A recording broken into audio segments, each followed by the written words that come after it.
This is John Bailey, the epic voice of Honest Trailers, and you're listening to the Fiveish Fangirls podcast. It's a Fangirls podcast with five-ish people. The tangents and squee will continue. Squee.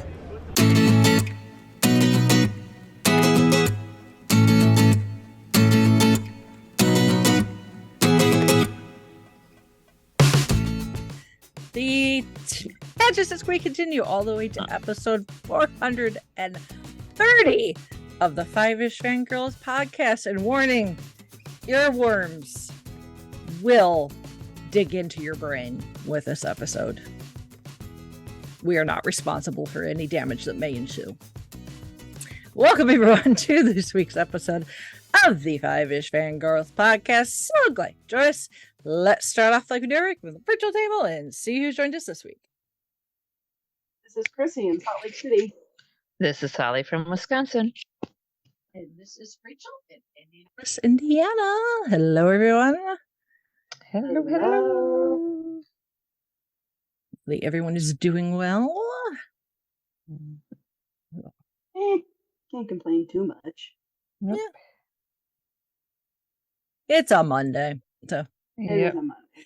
Hey, for Nick and Holly and I, it's good because Inter Milan won their match today. So, nice 2-0 shutout. Yes. Though the other team, they tried a last-ditch effort in the last 5 minutes. Yeah, I caught the highlights. Yeah, I'm just like suddenly they remembered how to play football in the last 5 minutes, but it was 5 minutes too late. So yeah, that's kind of what it looked like. Yeah. Let's not do that again. Yeah. So I think our guys were tired by the end because, like, at the half, when they went to the break at the half, Inter had controlled the ball for 70% of the first half.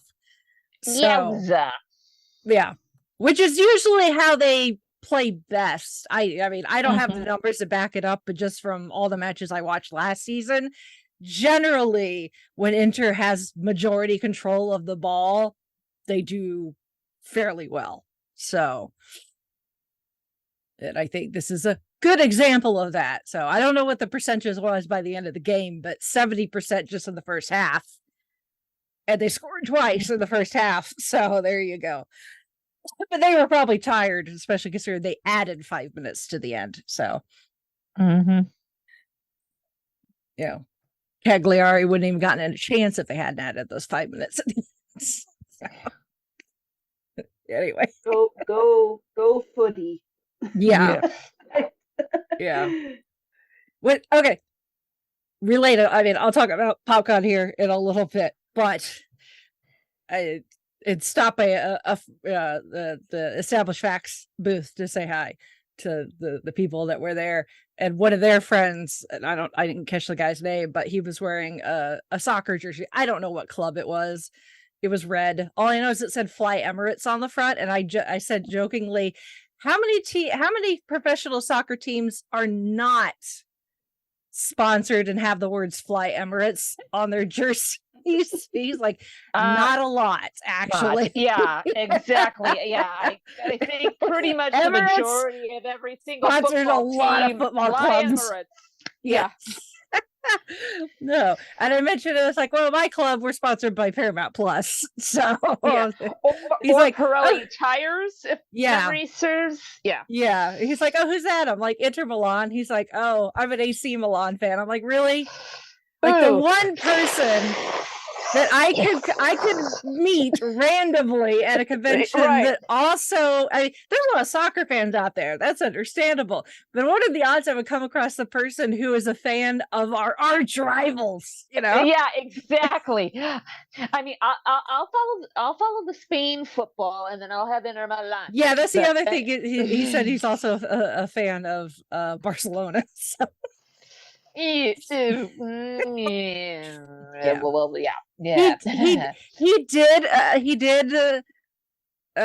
acquiesce to the fact that AC Milan is very hit and miss with how they play. So He does understand that, you know, it's not all sunshine and roses over at the other Milan football club, but still. But I think that was hilarious. I'm like, what are the odds that I would come across somebody who's a fan of AC Milan?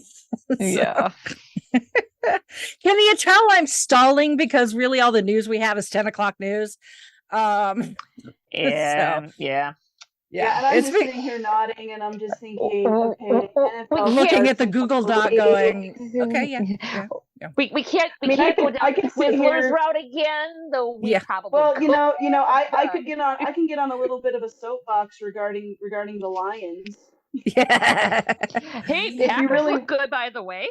The Packers are looking good. See, I'm one of those weirdos quarterbacks and the starting quarterback and our kicker. Holy cow! His brother went for 3 yards longer on a different team. Yeah.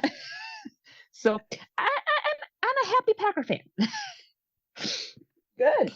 See, I'm one of those weirdos that, growing up, like my family, we all watched NFL, and we also watched NBA, but it was always the Jazz because they were our guys. That they're local. But in football, American football, let's us differentiate. NFL, everybody had their own teams, and I really didn't end up with one.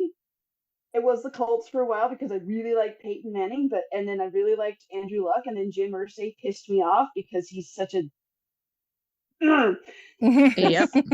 He can't. I wouldn't trust him to run a hot dog stand. No, not to say nothing of a professional football team.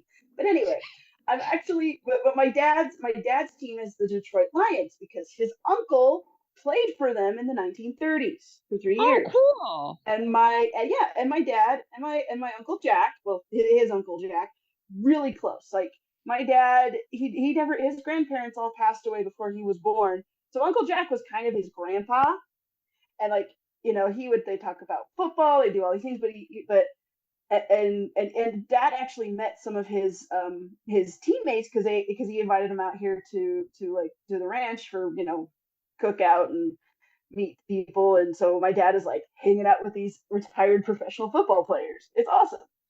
So Dad's been a Lions fan since he was tiny.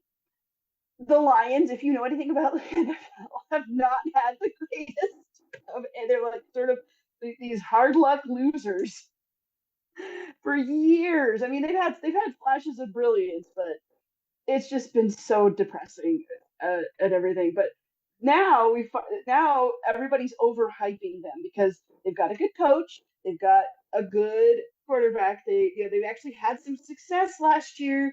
They almost made it to the playoffs, and here we must curse out Seattle once again. I hate them for lots of reasons, but that was one of them. So I am cheering for Jordan Love on the Packers because Packers are one of our teams. They were my grandma's team, and my sister, she cheers for them. But I'm also pulling for the Lions because I'm like, come on, just for my dad, just have a really good season. I'm not asking for the Super Bowl, but then I've got all these people over here saying the Lions are gonna totally make the Super Bowl. I'm like, guys, stop it. Stop trying to jinx them, because if you overhype yourself, you get too cocky, you end up with what the Denver Broncos did last year. Yeah. Look up on YouTube the new worst game I've ever seen. YouTube channel Desperate Sports. It's hilarious. The poor guy, just dying every week over how bad his team was after they were supposed to be amazing and they weren't. So I am pleading with the media, the NFL, anybody else who might be listening who probably isn't, who needs to be, shut up about the Lions. Stop hyping them up, because if you hype them up, they're gonna suck. Because I am superstitious that way. So there's my I stalled a little more for you. Yes. I know how this goes. I have been a sports fan in one form or another my entire life, and I know how this goes, people. Yeah. You all just need to learn the hard lessons, I guess. Just don't talk smack until you talk trash after you kick everyone's butt. That's when you talk trash. Yes. To paraphrase Han Solo, don't get cocky, kid. Yes, exactly. and I have learned this from hard experience, because there was one year I talked trash about our University of Utah BYU rivalry, and I was all over that, and BYU actually won, and I had to eat crow. BYU's been eating crow for years, so screw them. I talked smack one year to some Cardinal fans when the Packers had to face them back to back, and the first game was pretty much a cakewalk for us, and then second game, guess who really showed up to play and who had to eat crow? Whoo! You gotta be careful around those quote unquote cupcake teams, because you never know when they're gonna show up and kick your butt just because you weren't paying attention and you were looking past them. Yeah. Oh yeah. So yeah, you don't overlook people. Yeah. But I'm just like, I'm not loving this overhyping of the Lions, because I'm like, guys, please don't do that. No. Please don't. No. This isn't how this works. No. I've seen this movie already. I know how it ends. And it's only going to end in tears and pain. So much pain. Yes. So I'm just kind of like, hey guys, just do well. Just do well. Do your best. That's all I'm asking. And I think they will. I mean, I'm not asking for the moon. I'm just saying, show up and do your best. And we'll see. But I enjoy watching. I enjoy the rivalries. There are some teams I really like. There's players I really like. I want to see do well. I mean, I never thought I would ever, I'd ever look forward to a Bengals game, but Joe Burrow is a lot of fun to watch. But, yeah. So anyway, there's our sports ball chit chat. Yeah. Yeah. While we avoid talking about our 10 o'clock news. Yeah. Well, let's pull the Band-Aid off. So yeah. So Arlene Sorkin, you may not know her name, but if you grew up watching Batman the Animated Series, you know her voice. Because she is the OG Harley Quinn. So for people that don't know, Harley Quinn is not from the comics. She was made up for the cartoon in the 90s. And at first she wasn't even going to have a name, because she was only supposed to appear in one episode. She was just supposed to be like quirky Joker's henchwoman. And the character took off. And here we are all these years later. And, I just came from a comic convention and there were several Harleys of various forms. So I even have a Harley-esque inspired cosplay myself. So, but Arlene Sorkin, she is the one who brought the OG Harley Quinn to life. So,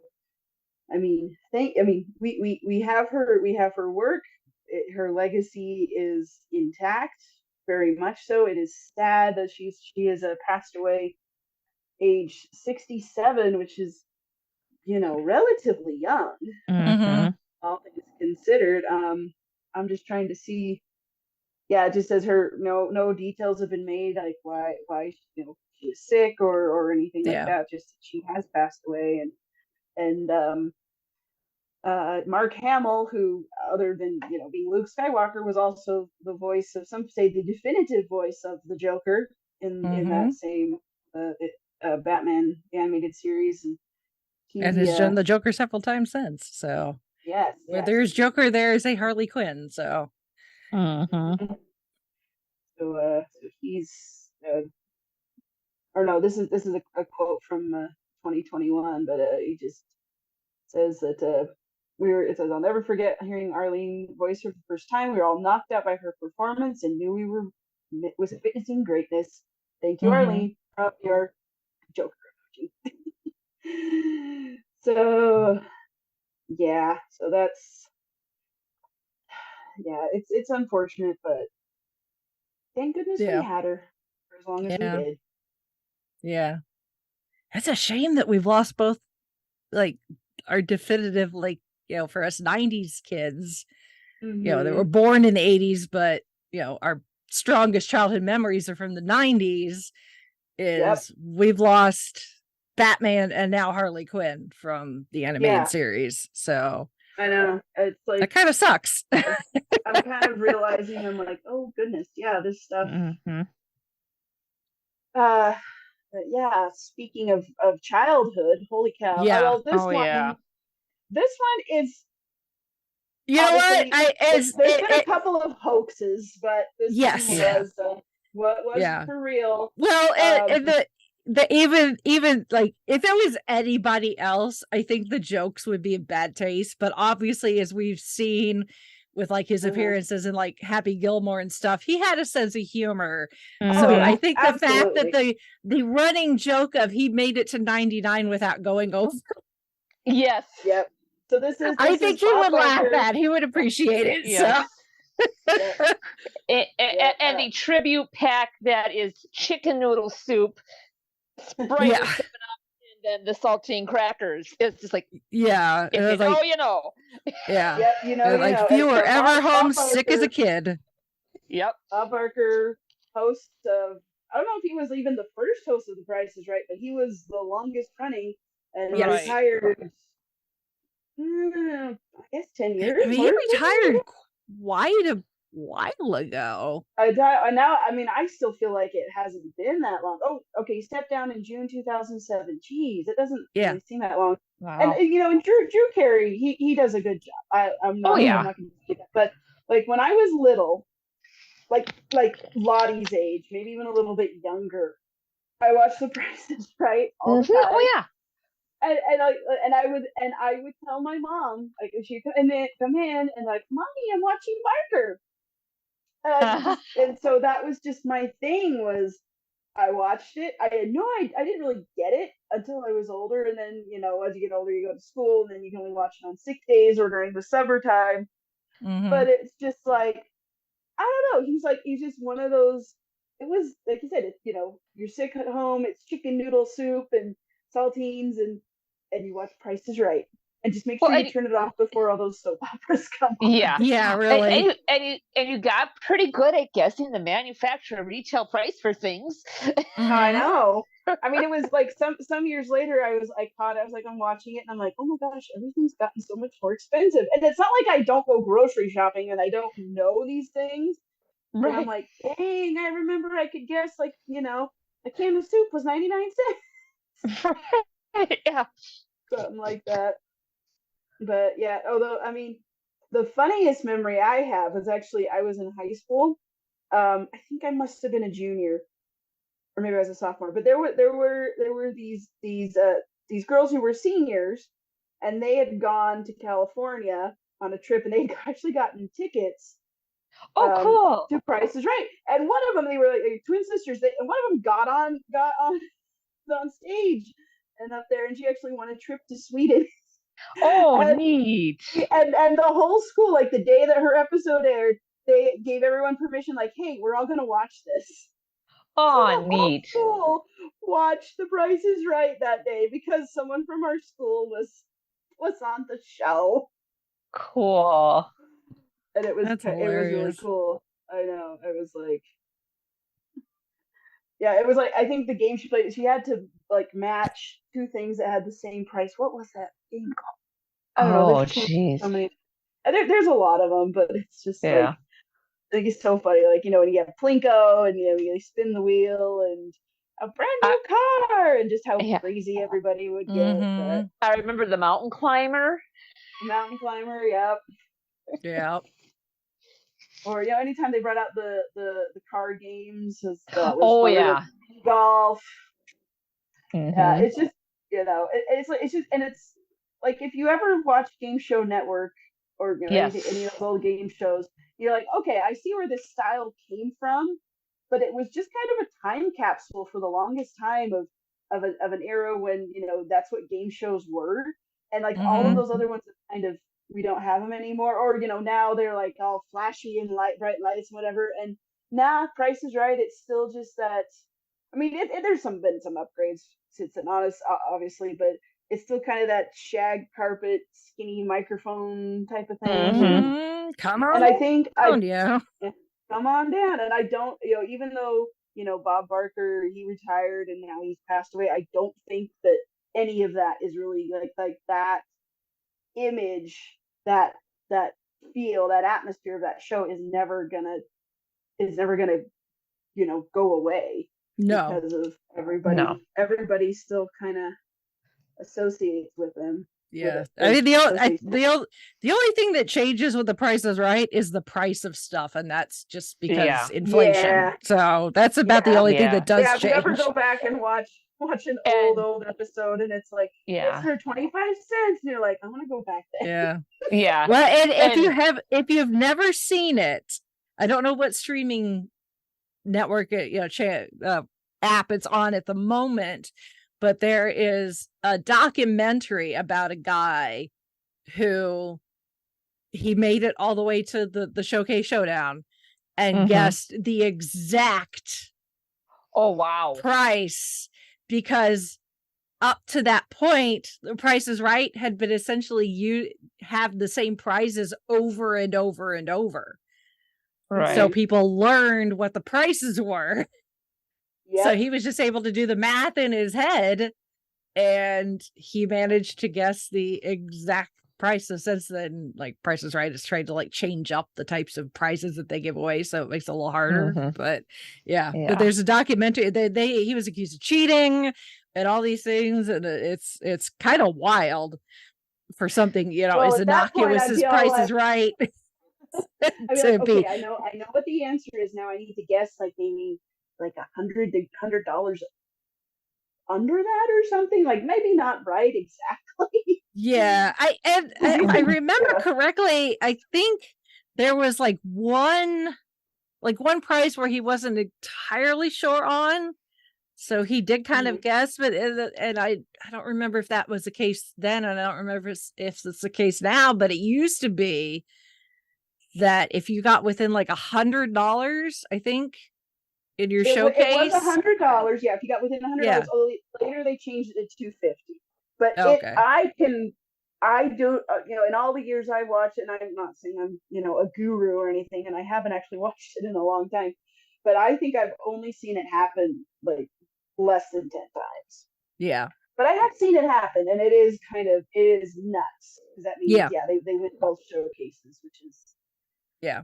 And that first time I saw it, like, because Bob would always go over the rules, and it's like if you're within $100, then it changes. You automatically win both.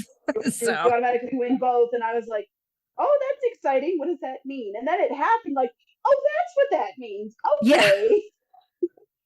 Because it was just part of the.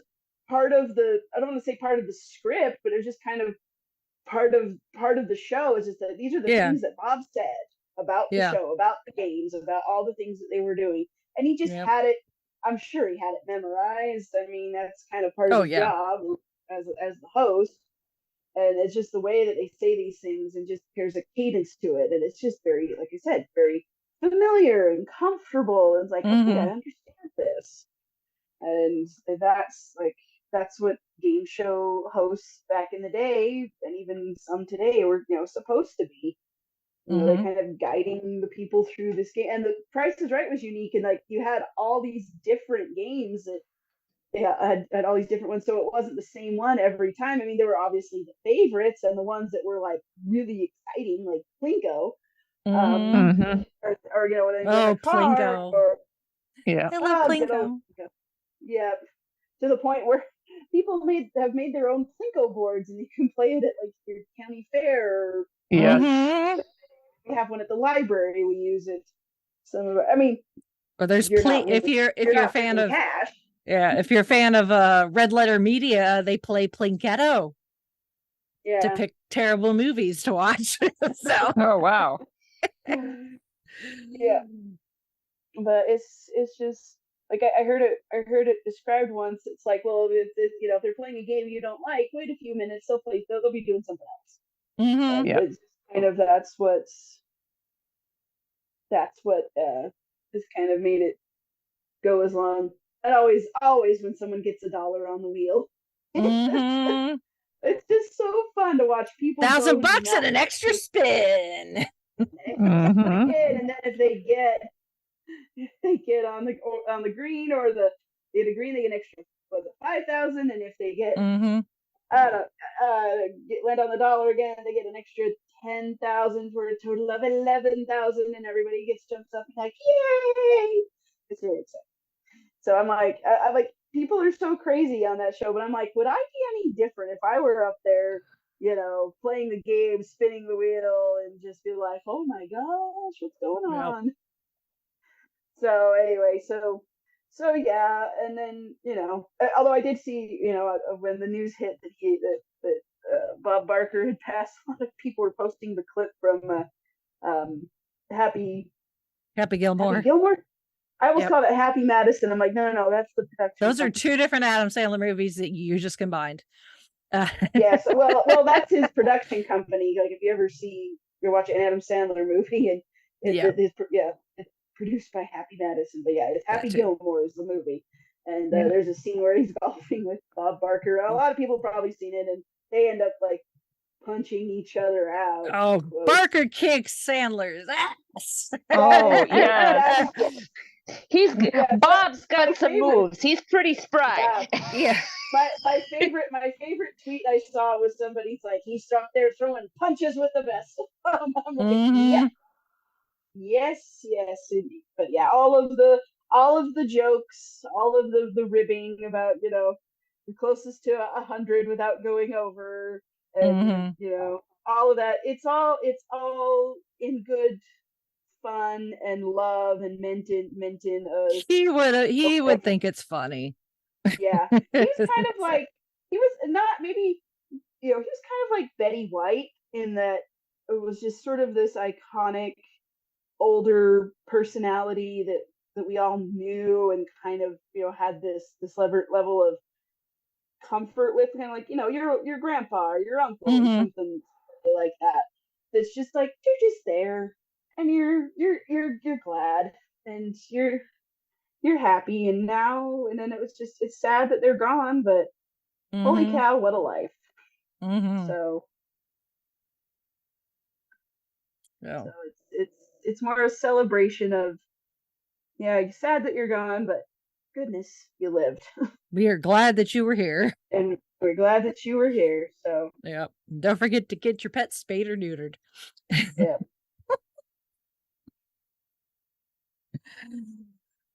Although how many? Oh my!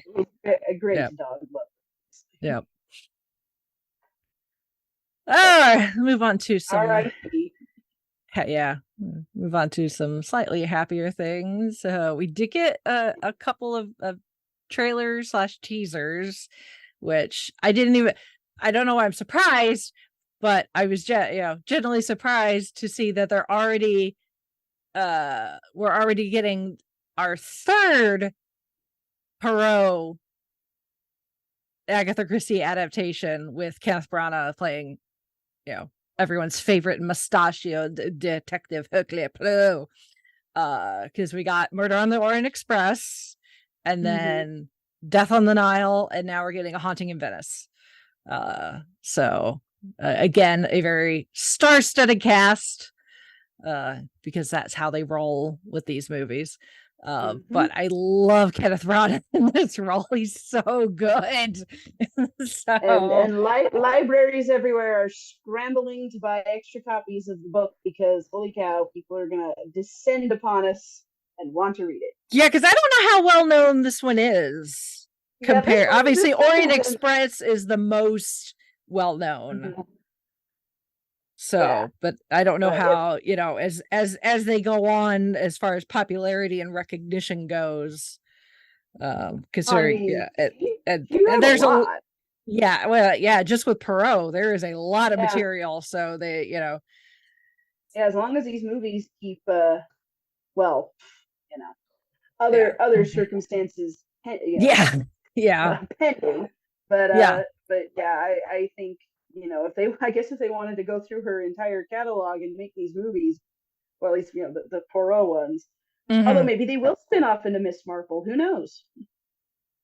But that would be a good idea. I think so. I think it might not be a bad idea to introduce Miss Marple to a broader audience, because not everybody either watched, like the mini series or series adaptations on, depending on where you live, either the BBC or your local PBS station. Correct. So I mean, there's a reason Agatha Christie is still widely read today. yeah, So well, everybody loves why loves a good murder mystery. I think that's why No. shows like Only Murders in the Building is, doing as well as it is, considering it's not a big flashy TV show. So, and I've noticed, because Murder She Wrote is on Tubi or Freebie, one of those. It's on there, and I'm like, it's one of the free subscription one, or not subscription, but free streaming things. Streaming, streaming. Yes, I can talk. But I noticed that, and I'm like, hey, I was watching that a little bit, and like, dang, this is really good. I mean, I was little when it was on, but I'd watch bits and pieces of it with my grandma, and I'm like, oh wow, yeah. I'm like, this is that Diagnosis Murder. Yeah, that one too. So. I love me a good murder mystery, so I'm totally down for if the Kenneth Branagh wants to keep doing it, why not? So why not? It's definitely one of those roles that he is like, he could do that for a long time, and I would be here for it, because he's just really, really well. So. So there is that. Again, speaking of the 90s, we're going back, people. It's been a while, but we're going back to Good Burger, home with a Good Burger. Can I take your order? Oh my goodness, I am just fun. Oh my goodness, all that was my show, and it was on. It was the Nickelodeon kid equivalent of Saturday Night Live. Yes. All that. So, yes. Yeah. I loved me some all that, and iconic skits. Just like SNL, they have some recurring skits that become iconic. Church Lady and Wayne's World. Stuff like that, and all that had the same thing. They had Good Burger. They had Learn French with Pierre Escargot. Yes. Then we had then there was the librarian skit.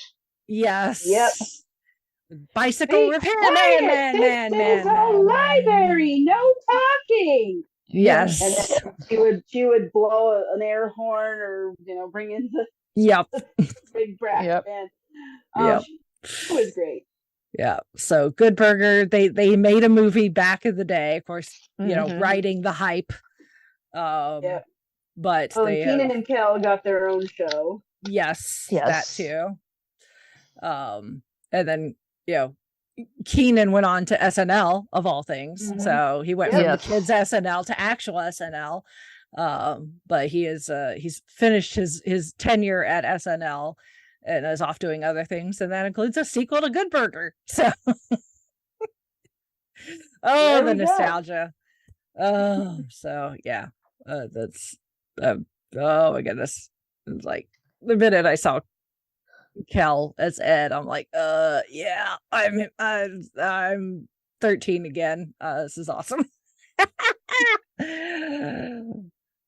I'm a dude. He's a dude. She's a dude. Because we're all dudes. Hey, I'm a dude. Yep.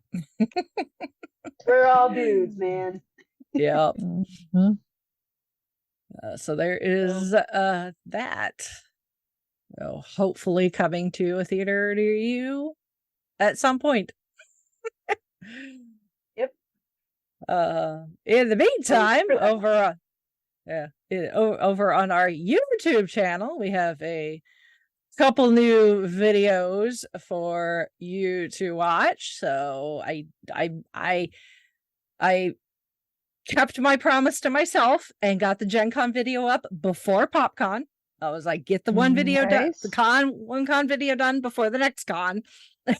So it is up. So you can order. yes, so you could go see the highlights from Gen Con. And then also on our chat, if you're our Patreon supporter, hopefully you got the notice that there's a new Patreon thing for you on our Patreon. So our Patreon supporters got the full uncensored, unedited version of this. It's exactly how it came off of my phone. So on our YouTube channel, y'all got the edited, somewhat censored best I could, considering it's really hard to censor language. It can be really hard to censor language. Well, and considering who you were dealing with, and considering who it was, yeah. You So this is my tough job there, girl. This is my segue into my recap of Indy PopCon. I mean, just what you were posting in chat beforehand, I'm just like, oh boy, this is gonna be a fun ride. Yeah. I was talking to Chauncey on the phone earlier, and I was trying to explain, because it's like, PopCon, especially any other con I've done compared to Gen Con is a cakewalk as far as like energy expenditure. So I don't feel nearly as run down as I did post Gen Con, but I'm still tired because it's still, I still walked. I think I checked my phone, and I think I ended up walking like 8-9 miles over the 3 days. So not quite the same as Gen Con, but it was still quite a bit. And it was a lot hotter this past weekend than it actually was during Gen Con. So that didn't help any. So of course I had a table, repping the podcast, Fiveish Fangirls Gold Standard and Fangirls Give Back, a nonprofit. I had stickers and stuff for anyone who wanted some to walk. I had one point I had somebody be like, why are you giving away stickers? And I'm like, because I have too many and I don't need them all. And because I can? Yeah, because I can. They're like, good answer. I'm like, thank you. And so many people, they've been like looking through it. I'm like, no, if you want to take multiples, please take as many as you want. Don't feel like you just need to take 1 or 2. If you see like 5 that interest you, take the 5. Because it's like, I only have so many surfaces I can put stickers on. Even with my continuous refresh of water bottles, which the rant I talked to, my issue with water bottles after Gen Con. So even with buying new water bottles, still there's only so many surfaces I can put stickers on. So please take the stickers. And then I had candy left over too after Name That Geeky too, and so I'm like, take the candy too, please. So I had that. Obviously business cards for both the podcasts. I had the Duff Tour with me, and then I had our final raffle bundle. So a few of the pieces went into the prize bags for Name That Geeky Tune. Everything else went into the final raffle bundle. I honestly thought Clamonaise was going to be the attention getter, having that sitting on the table when people walk by, which it did. Occasionally I would see someone look that direction, and you could kind of see in their face, like, what the heck is that? And maybe they might stop and look again. And I'm like, yes, it's jar mayonnaise, because Cards Against Humanity, the wacky people that they are, we love them. Love y'all, Cards Against Humanity. Thank you for supplying the stuff for us to give away. But they like to really go outside the box when it comes to marketing. They've done things where they've given people boxes that are full of glitter, which, glitter is like sand, it gets everywhere. They've given people boxes of everything bagel seasoning loose in said box. They've given people money, like you get $1 from Cards Against Humanity. for doing the thing that they asked you to do. But in this case, they released what they call claminaise, which is exactly what it sounds like. It is a giant jar of mayonnaise, but it's clam based. So yes. So they worked with actual chefs to come up with a recipe for this clam based mayonnaise. So it's mayonnaise, which you'd the kind of stuff you'd expect in a mayonnaise base. Clam, I'm assuming juice, right, like a and garlic, something like that. Yeah, because there's no actual chunks of clams in there, as far as I know. There are chunks in it, but that is supposed to be the garlic. And if you go on the website, there are recipes, suggestions on how to use it. I would not eat it personally, but it is food grade. It is safe for human consumption, but I would not recommend it, to be honest with you. But inside said jar is a packet of Cards Against Humanity cards in a food safe wrapper that they came up with, so that those packets of cards could sit in said jar of mayonnaise for an undetermined amount of time and be safe for all parties involved. So if you want the cards, you either have to reach in there and pull it out, or be prepared to dump the jar of mayonnaise into some sort of receptacle. So you can go online and see people's videos. And it's not just a packet of cards. There's also an instant win card in there that instantly wins you a prize. So it's kind of like a Cracker Jack box, a very seafoody smelling Cracker Jack box. Instead of popcorn, you get chunks of garlic instead. So I honestly thought that the claminaise was gonna be the eye catcher. I was like, I'm gonna have this sitting on a table right in front of all the other stuff in the bundle, and then when people walk by, they're gonna be like, what the heck is that? And hopefully stop and ask questions and maybe get a raffle ticket. And I would say it ended up being probably 50-50. People got either claminaise got their attention, or a hand-to-hand wombat from our friends at Exploding Kittens got people's attention. So so Friday, set the table up, got to know my table mates around me a little bit. I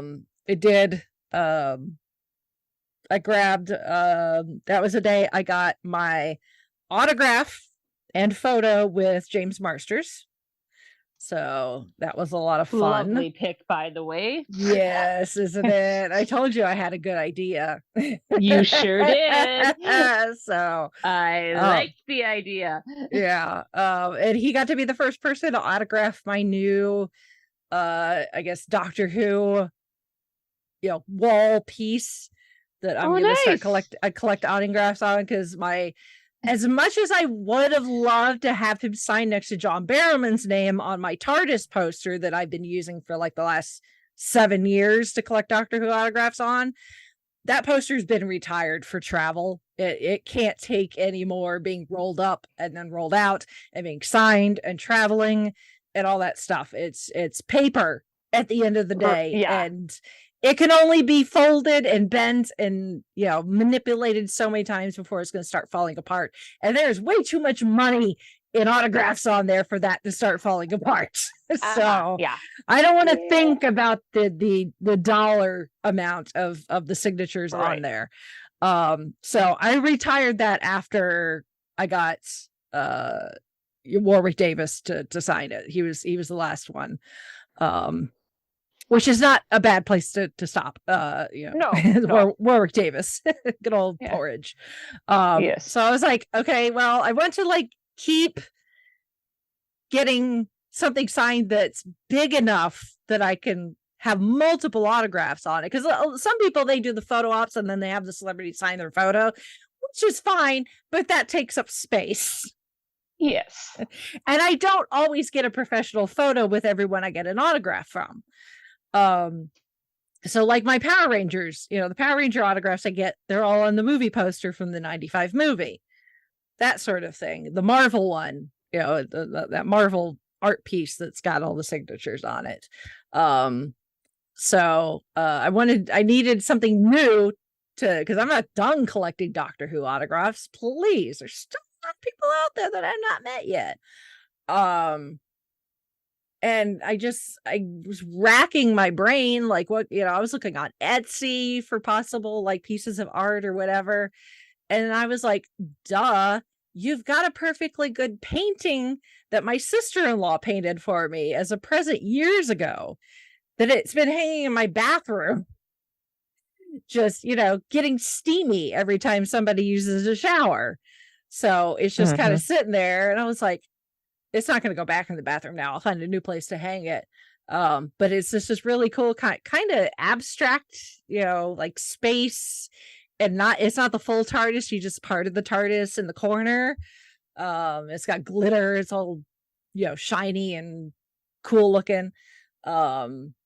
So, I was like, this has got like some pretty good, like open space on it. I'm going to have people start signing this. And James was the first one to do it. So, and we had a nice chat about, his character, Captain John Hart, and how he would like to come back on Doctor Who. And apparently Russell T Davies has told him that he can't because, Captain Hart is too naughty of a character. Yeah. So I was like, well, they brought John back. Like, they brought Barrowman back. How's that any different? He's like, I don't know. He's like, maybe they can't afford me. I don't know. I was like, well, maybe that's the case. So, but I was like, well, there's always Big Finish. He's like, yeah, I've done like 4 for them. I was like, yeah, Big Finish. They're always getting my money. I love them, but they're constantly getting my money. So, but yeah, we had a nice little chat about the fact that he would like to bring Captain Hart back to live action, but it's just not going to happen anytime soon, unfortunately. No. Oh, I would love for the Doctor to meet Toot Toot and him narrate Toot Toot. Yeah. There's some fan fiction in there, I'm sure. Plot tribbles, I have them. Yep. Yeah. And for those of you who are wondering who is Toot Toot, Dresden Files. Look yes. Yes. You would, what? I got in line, and his line on Friday was not bad, which is good.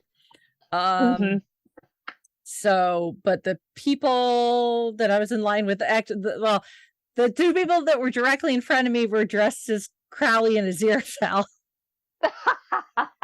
So we were talking Good Omens pretty much the entire time, but then the guy managing James's line saw them, and we were talking about Good Omens, and then somehow he brought up they were talking about what they know James from, and at least here in Indiana, from what I heard of people talking, most of the people know him as Spike from Buffy and Angel. That's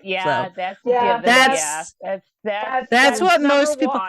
Yeah, but number 2 probably Torchwood. John Torchwood. 3 Dresden. Me exactly. It goes Spike, Dresden, Captain John Hart. Yeah, so for me it's Captain John Hart. It's Torchwood first, and then the Dresden Files. I've never watched Buffy. I mean, I know who Spike is. Right. I know like what his relationship to Buffy is and the drama that's all involved. I've just never actually watched Buffy. So, for me, it's Torchwood and the Dresden Files. So the guy that was managing the line there, when they were like, yeah, we just know him from Buffy. And he was like, okay, there's this book series called the Dresden Files. And I'm like, yes. Some people, honestly, if you like Buffy, you will enjoy the Dresden Files. Yes. James Marsters narrates it. And the best thing is, it's like you want to do the audio version so you can hear James's narration. So, oh yeah. That's honestly because Jared and his brother were like huge Dresden File fans, and we're also into like Monster Hunter International, and there's a lot of overlap there because Jim Butcher and Larry Correia are buds, are friends, and so our fandoms kind of cross pollinate. so yeah, we're all like, oh yeah, you got it. Everyone's like, you got to do the Dresden Files and do the audiobooks. And yeah, that's how I started. That's how I consumed the Dresden Files. And and yeah, I've like cracked the books a couple of times to read them, but I'm like, I got to do the audiobook, which it's not the same. No, it's just not the same. It's not the same, and it's not anything against Jim Butcher's writing, because he does a phenomenal job. I've read. Yes. They're great. They're great stories. So it's just once you hear the audiobook, it's just like, yeah, this is it. This is how you do it. This is how you consume these stories. Interview that he's amazed at how James has actually interpreted a few of those lines that he's written. It's just like, okay, that came across as a different way than what I intended, but it works. Yeah. And I'm just like, yeah. And I know there was a Dresden Files TV show, and really you have to treat that as its own thing, its own entity, because it's just totally like thing. the Outlander TV series. That's it's a variant. Yes, it's a variant. Yes, and Paul Blackstone is great. He does a good job. But I'm like, okay, if you're ever going to do a proper Dresden Files show or movie or something, you got to get James Marsters to play the character. Except he doesn't look anything like Harry. I know he doesn't look anything like Harry Dresden, but so if they're gonna do like a Dresden Files, like, you know, any sort of like, you know, production, it almost need to be an animation so that he can still do the voice. Right. Yeah. Although, or if it's live action, James needs to do the voice of crud, the skull. Bob. Oh, Bob. Yeah. He needs to do Bob. Yeah. You know what? We'll just get James to do all the characters, but then again, that just be the audio book. Yes, exactly. So go listen to the audiobook. He's already done it. Yep. And yes, he even redid the one Ghost Story, which originally was somebody else, and I think it was because of a scheduling conflict. There was like the one originally they couldn't get James Marsters to do it, so it was somebody else. And actually, in story, it would make sense for it to be somebody else. Based on what happened in the story previous. Yes. Not going into any spoilers. Right. But they did go back and have James Marsters redo that one. So there's enough of a revolt. Story. Yep. Yeah. There are two versions of Ghost Story, and nothing against the guy that they got in place. And when I got to Ghost Story, unfortunately, that was the version that I could get my hands on, and not the re-recorded version with James's voice. So the entire time I'm like, this is wrong. This is wrong. Yeah, and it's just a matter of it's a different person. Yeah. But yeah, so there are two versions. If you can get the James Marsters one, obviously go with that. I think that's the only version that's available now, unless your library has a copy of the other one, because I think that's the only one that Audible offers. Really? Yeah. Yeah, I did it through my library, so I think that's probably what happened. Is that's the version my library had available. So. Oh yeah, so that's weird, because like if both are available, why not? I don't know. Don't ask me the ins and outs of Audible. Yeah. Or libraries and Libby. Or libraries. Well, Libby. It's not the library. It's what Libby makes available, and also what publishers make available. Because if you do ebooks or audiobooks, you are at the mercy of what publishers allow. So I have this conversation with people all the time, because they're like, "Well, why don't you have this and this and this and this in ebook?" And I'm like, I bet you it's something to do with the publishers that won't let them do it. Like if I had to guess, and my guess is pretty good on this one. Yep.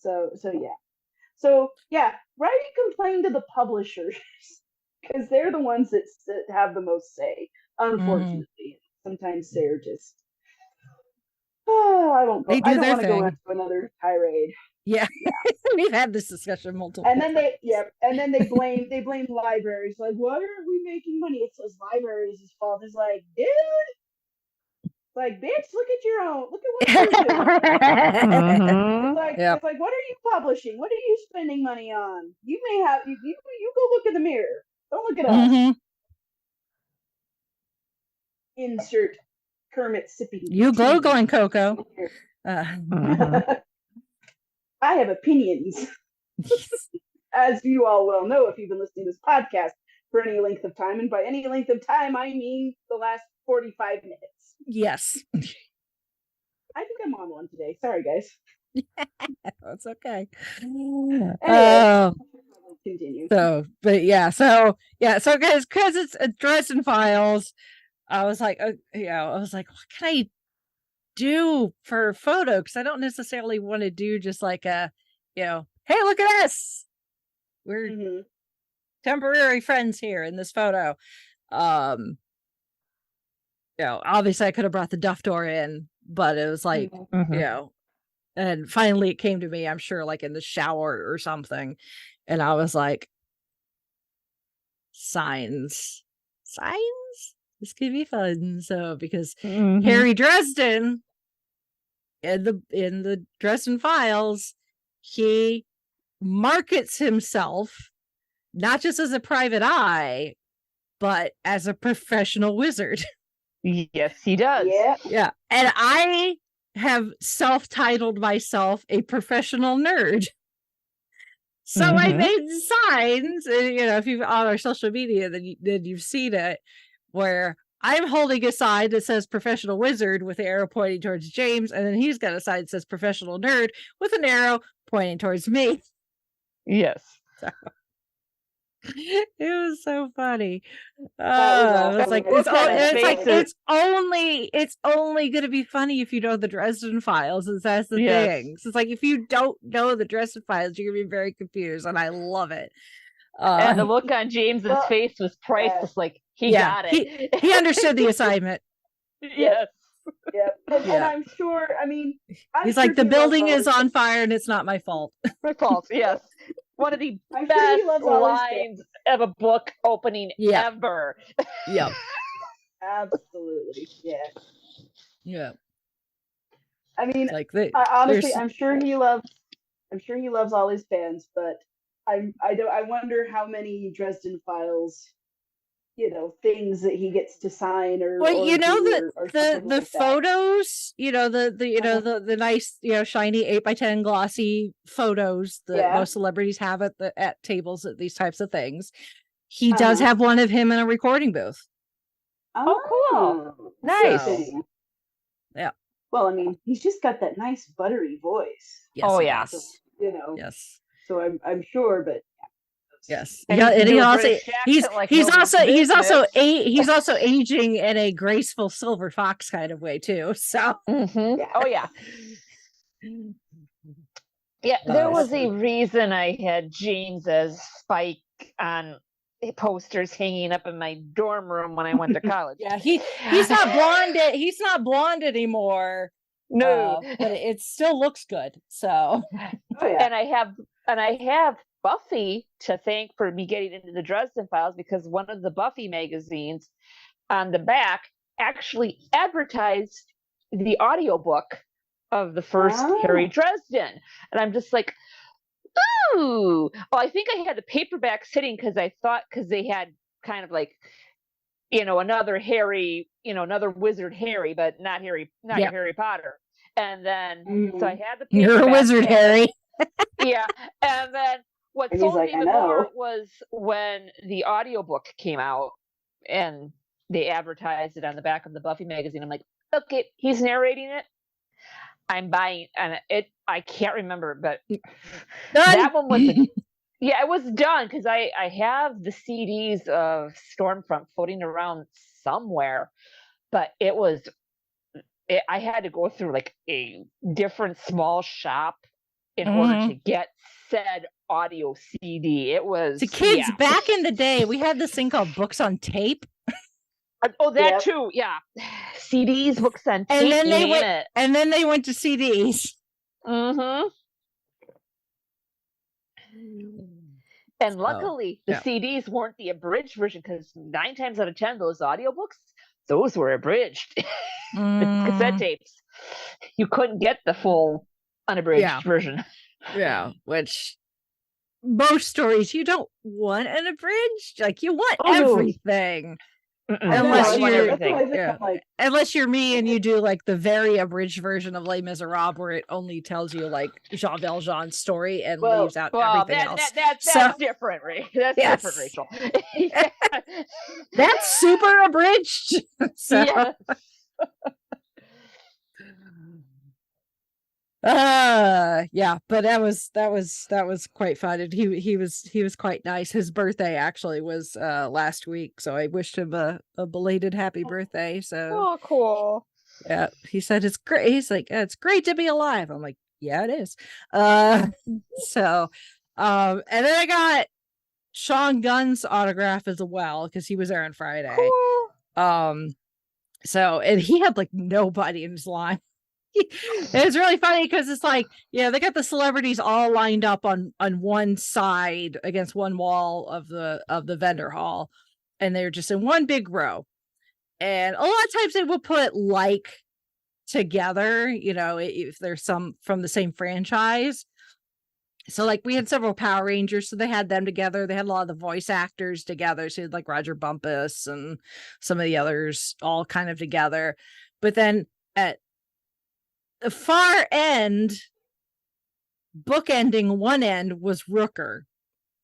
And then you had Michaela, whose last name I'm blanking, but she was the voice of Floor in Guardians 3, the bunny rabbit. Rocket's one of Rocket's friends. And then you had Sean Gunn, and then you had, and I'm blanking on his name now, what's his face from Gilmore Girls that played Luke. Oh yeah. Mm-hmm. Yeah. So it's like, it was like this you had like these 4 celebrities, and Sean Gunn was like the center of the overlap of the Venn diagram of Gilmore Girls and the Marvel Cinematic Universe. It's like, Sean Gunn, get you a guy who could do both. Scott Patterson. Scott Patterson, yeah. So it's like, on one side, Sean had his Guardians, fellow Guardians of the Galaxy, and on the other side, Luke from the Gilmore Girls. So, because he's done both. So, but he was nice, but it was like there was nobody there. He had nobody in his line. The others were empty, and I was like, it's so quiet over here. Where's the party? He's like, he nods his head, to the side. And he's like, well, when he gets here tomorrow, then the party will start, indicating Rooker. And I was like, oh, okay. Like, he's the life of the party. Like, yeah, that's from what I understand, that's the case. So I got Sean Gunn's autograph to get that out of the way. And then I continued out my Friday. I did my library panel Friday, later Friday, which not very well attended. So I'm probably going to retire that one from PopCon because it's the audience I don't think is quite right. I think it's more appropriate for like in conjunction and events like that, and probably some others that I can't think of at the moment. So it's not a bad thing, it's just something I was trying for PopCon, and after a couple of tries you realize, this is not the right audience for this. So you're shop it around until you find the right audience for it. So but I'd made some updates, so it was nice to be able to run through it in real time with the updates, to see how it flows now with these changes, because I've added a few video elements that weren't there before, so it could affect the timing of it. So at the very least, it's good practice. And for the few people that did show up, they were nice about it. So and actually one of the people that stopped in, she actually works for the Indianapolis Public Library. So that was nice. And then we had the podcast awards Friday night, which I judged. I was a judge again this year, for all of the categories except for the TV and film category because Nick had submitted gold standard. So they just keep things fair, keep me out of the not judging anything in the category that I have technically a podcast in that I'm part of. Which Brandon Peters show, he's just taken these over and has just like taken off with them. He's doing such a good job with them, and every year they get slightly better as far as getting the submissions, getting the judging done, getting the scoring done, so that we're ready for the awards ceremony. And this time around, we actually were able to get judging and scoring done far enough ahead of time that he could contact the winners and see if they were going to be able to show up. And the ones that weren't were able to submit like an acceptance. So a few of them sent acceptance videos. One sent an acceptance audio file, and a couple just sent acceptance like emails that Brandon was able to read out. So that was kind of cool. It was nice to be able to be like, well, they can't be here, but let's hear from them anyway, instead of in past years where it's like, well, they're not here. This is kind of awkward, and we're moving on to the next category. So like, so I will accept it for them. Exactly. So it still needs some tweaking. That's just one of those things that every time we do it, we figure out what still needs adjustments here and there. But this was probably our best award ceremony so far. So I was quite happy with it. Brandon seemed quite happy with it. So that was cool. And we actually had several people who won that were there. So yay. So that's even better. So we were actually able to hand out trophies to actual winners until we ran out of trophies, because they're 3D printing them, and that takes a while. So the 3D printers could only go so fast. But we were able to hand out some before that everybody will get theirs sent to them eventually. So and then Saturday, of course, Saturday is always the busiest days. Busiest day for these multi-day conventions. Started bright and early with just the crowds just coming on in.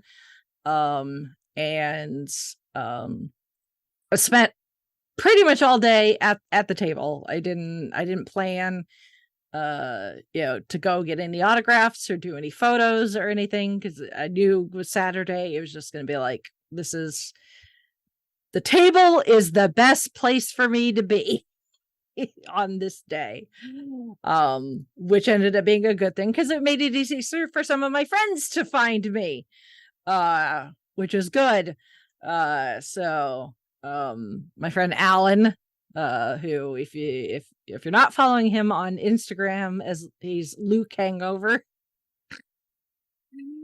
because he has several iterations of was it Zach Galifianakis from The Hangover, when he's got the baby and he's carrying around in like the baby carrier on his chest. So he has the one man wolf pack, because he kind of looks like Zach Galifianakis with the beard and the hair and stuff. But then he's got Hangover Luke, which is old man Luke Skywalker from the Disney Star Wars trilogy, with a porg instead of a baby.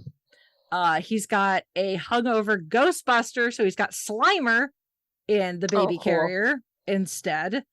And then he debuted his newest iteration, which is hungover Indiana Jones, where the baby is wearing the sunglasses and the hat, the same hat that Short Round wears.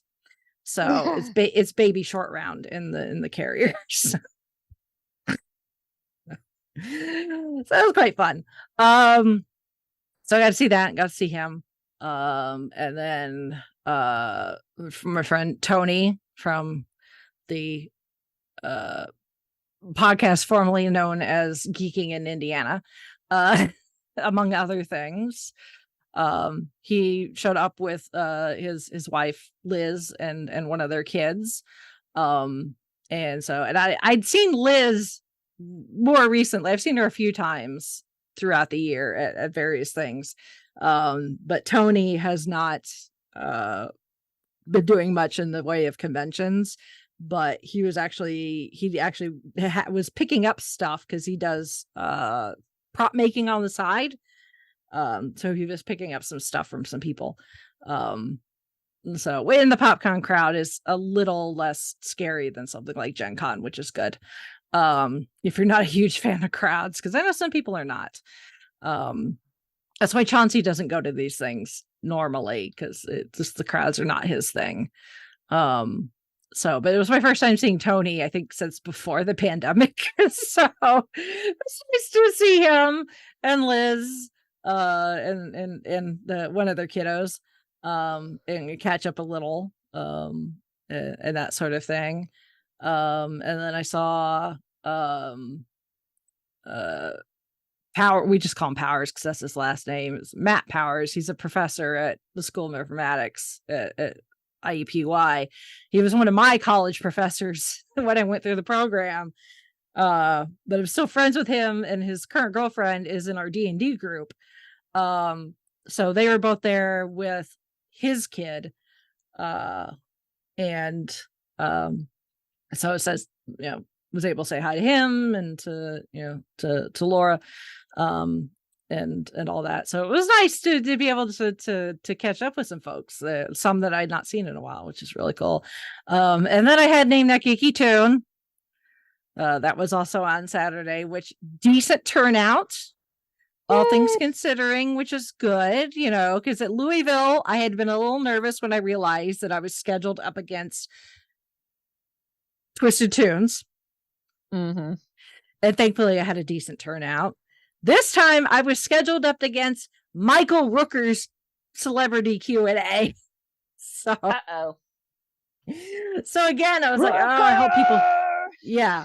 So again, I was like, oh God, I hope people show up. And they did. I had a pretty good turnout, actually. And the audience and the contestants, all of them very enthusiastic. Even the people that didn't necessarily want to play, when we were doing the hot potato to pick the contestants, and the one guy ended up with the football when the music stopped, and he was like, no. So he's like, I'm just here to watch. So we ended up with 3 very enthusiastic contestants and some very enthusiastic people in the crowd. Because this PopCon was celebrating its 10th anniversary, which the day before they had a ribbon cutting with the deputy mayor of Indianapolis. And the city of Indianapolis proclaimed that Friday as PopCon Day, which was really cool. And several of the mascots from the local sports teams were there in attendance, which I kept asking people after the fact. I'm like, if they stay and hang out, does that make them furries? Nobody knew. Somebody might like that. Yeah. Nobody could give me a straight answer. They weren't sure either. But because PopCon is celebrating its 10th iteration, I decided to put a little PopCon twist on the music clips. So all of the music clips for Name That Geeky Tune this time around were from properties related to current or past PopCon celebrity guests. Oh, cool. So it helped if you knew some of the guests that had been at PopCon before and the things that they're affiliated with.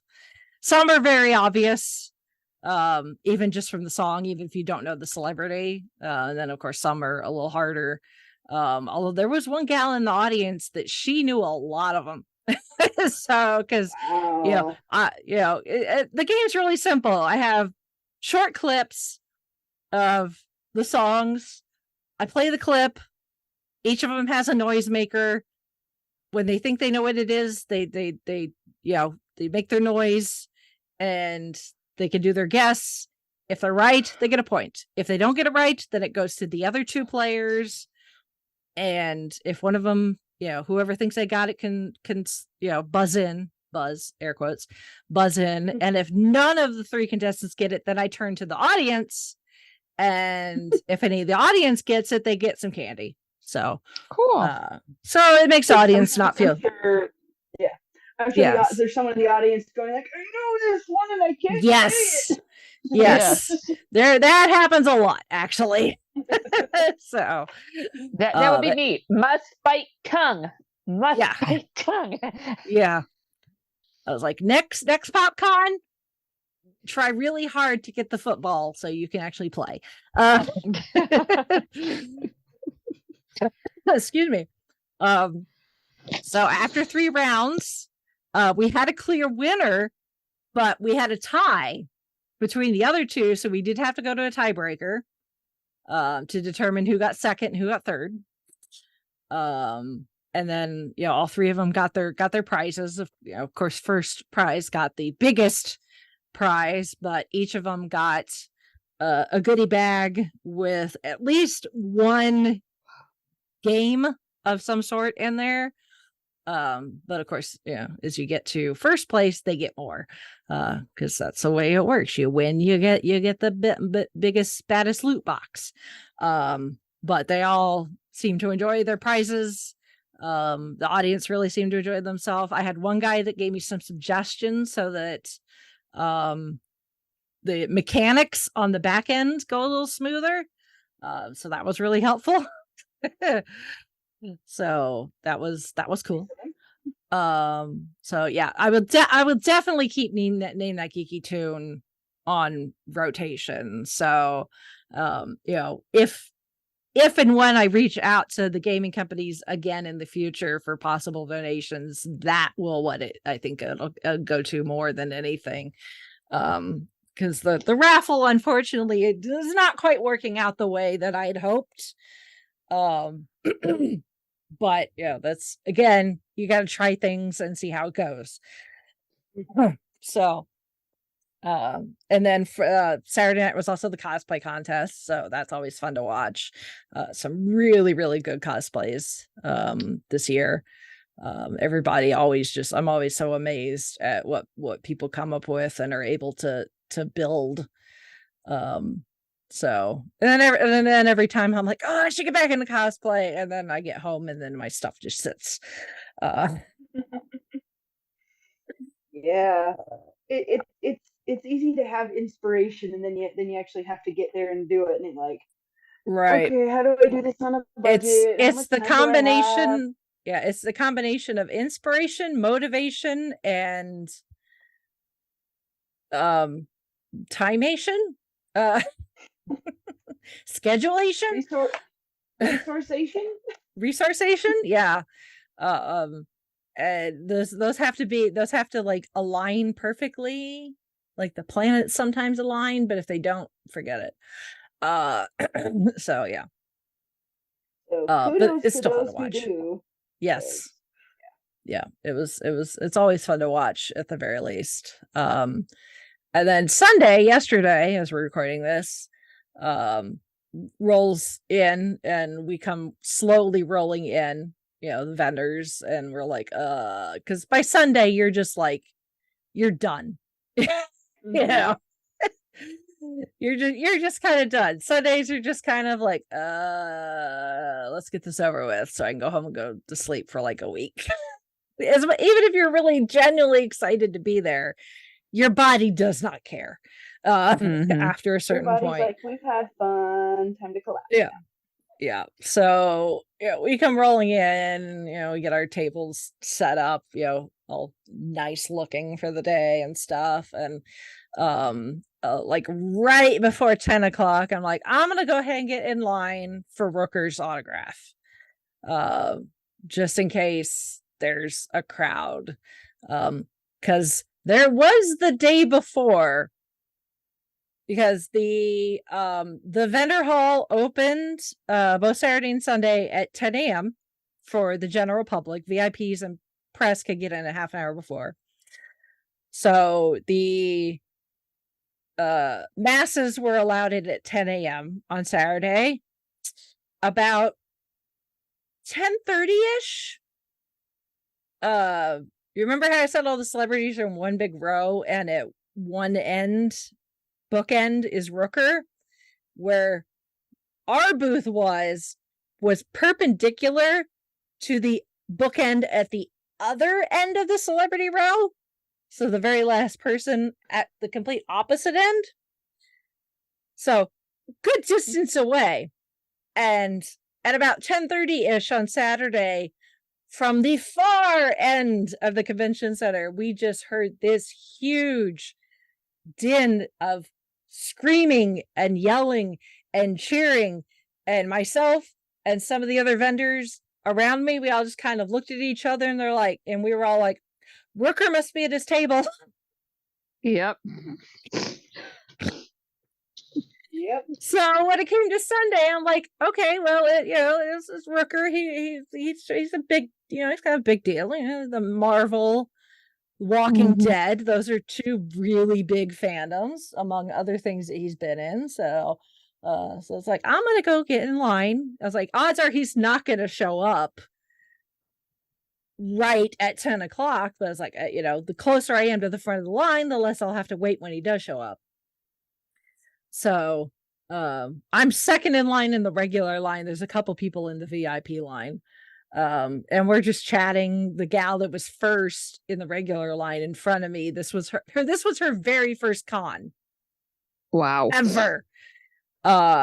So she was talking about how excited she was, and we were telling her about the other, different other types of cons, depending on what your interests are. It's like, there's specific ones to horror, there's specific ones to anime, there's others that are more pop culture oriented, so they're also going to have an interesting variety of people. You've got your ones that are just like money makers, they're just there to take your money. I'm looking at you, Wizard World.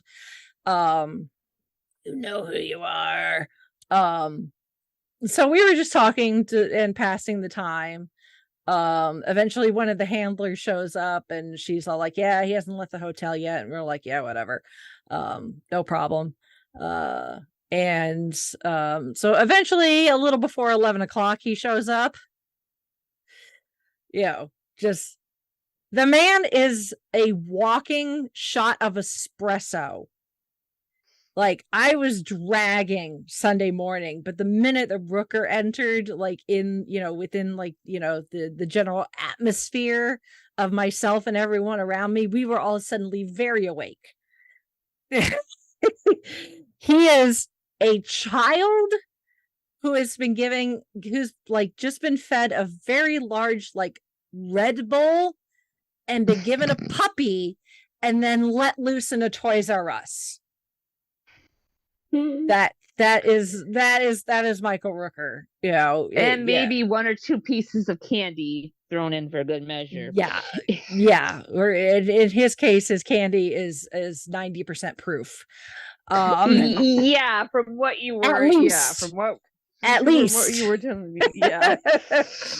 So yeah, I was thinking to myself, coffee with a little something extra. yeah, he proceeds to come in after giving a hug to the gal that's in the VIP line, because she had met him the day before, but they decided to come back to get an autograph for one of their kids. But he remembered her from the day before, so he gave her a hug. He pretended to punch her in the face, which I thought was funny.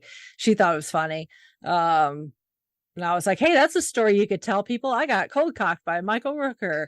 And then I tried to, like, make the joke like in Mean Girls. If you've seen the movie Mean Girls, when they're telling the new girl, Katie, about Regina. And the one gal is like, one time she pushed me on the floor or something, and like, it was awesome, because every time Regina's mean to them, even though they know she's just mean, they still think she's awesome. And I was trying to make that reference, and Rooker did not get it because he's not seen the movie. Oh man. Oh. So, I was like, the movie Mean Girls. He's like, I've not seen it. I'm like, okay. Like, that's okay. We wear pink on Wednesdays. Yeah, he would not have known what I was talking about. So That's okay. Yeah, and then he proceeds to take his coffee that he presumably brought from his hotel room, because it's one of those little paper cups with a little plastic, lid on it. Sets his coffee down on the table, pulls the lid off of it, takes his flask that's been sitting right there, opens it up, and proceeds to pour the contents into his coffee. I don't know what was in there, but he turned it into an Irish coffee. Let's just put it down. I don't know if it was Irish. I don't know if maybe it was a tea and maybe it was a hot toddy. I don't know what it was. I wasn't going to ask. All I know is I heard him say, he either said it was 16% alcohol or 60% alcohol. I'm not entirely sure which number he actually said, because it was kind of loud. But either way, I don't know, whatever gets your motor going in the morning, dude. Yeah, I'm not going to judge. He's not driving anyway, so but yeah, so I got his autograph. I told him about how he popped up while I was binging Criminal Minds in an early season, and he's like, "What's the show about?" Like, it's a crime show, FBI, Behavioral Analysis Unit. I was like, it was a long time ago. He was in like season, I don't know, 2 or 3 or something. Like, it was early in Criminal Minds, so it's been a while. So the fact he doesn't remember, I'm not gonna fault him, because he's done a lot. It's probably one of those things that's like, yep, it was a job, I needed to get paid. That's exactly what he said. He's like, I was probably just trying to keep a roof over my head. I was like, yep, that's totally understandable. And then I've got my Marvel thing that I'm collecting autographs on, and he was like, where should I sign this? I was like, well, Chris Sullivan, who played Taserface, is over here, and Sean Gunn had signed right near Chris's for Kraglin. And I was like, well, Batista's over here, and Palm Clementif is over here, so I got some Guardians over here. And he said a bad word that I'm not going to repeat, because Captain America does not say that word. But essentially he was like, screw them, took a bright blue, almost paint-like marker, and proceeded to make the largest signature that covers a little bit of Palm's, unfortunately, or fortunately, depending on how you look at it. Sorry, Palm. I have no control over him. So yeah, he proceeded to sign just the largest signature on there in bright blue. He's like, here you go. Blue makes sense for him. Yes, yeah. So, but it was just like, I was like, that's it, that's fine. I was like, I've got a spot right in the middle for you. For the, because if it's spelled out Marvel, and then it's got a nice little collage of different Marvel characters, mostly the most recognizable, your Avengers, your Hulk, your Iron Mans and stuff. So unfortunately, you're not going to see like Yondu in there. Right. But the very dead center of this art piece, Marvel, is Captain America. And I'm trying to keep that as open as possible for Clark Gregg's autograph, because once I get Coulson's autograph, it has to go on top of Captain America. So I was like, that's fine. Sign as big as you want, just leave some space on Captain America for Clark Gregg, whatever I get to Clark Gregg. So yeah, I got Rooker's autograph, went back to the table. And then I had my photo op, which was with Rooker and Sean Gunn at the same time. So that was cool. And I had a friend actually who's a huge Agents of S.H.I.E.L.D. fan. It's really, I love the fact that we have that in common. That was in line in front of me while waiting for the photo op. So we were talking about, because she was wearing her, when Agents of S.H.I.E.L.D. ended, they auctioned off a bunch of stuff from the show, including some of the costumes, the clothing pieces. Ooh. And she owns a couple of Elizabeth's costume pieces from playing Gemma. So she was actually wearing Elizabeth Henstridge's clothing from Agents of S.H.I.E.L.D. that day. Man. So, but then she also has the complete outfit from, if you remember, from the second to last season, when they brought Clark Gregg back, but he was playing a different character that just happened to have Coulson's face. The space truckers, the one female character in her, Snowflake, who was just like, she's kind of like me when playing D&D, where she's just like, she'd give her something pointy and she's going to stab someone with it. But my friend had absolutely fallen in love with the character Snowflake.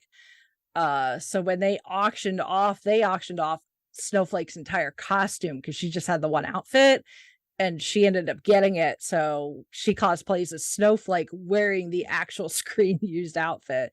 But we were talking about Cincinnati. We were talking about Cincinnati Comic Expo, which is coming up next month, and how we both want to go because Ming Na Wen is going to be there. And I was like, well, what outfit are you going to wear? She's like, I'm going to wear Snowflake. I was like, okay, cool. So now, if she were ever to enter that into a cosplay contest, although it would be funny if they're like, oh gosh, that's not even remotely screen accurate. Yeah.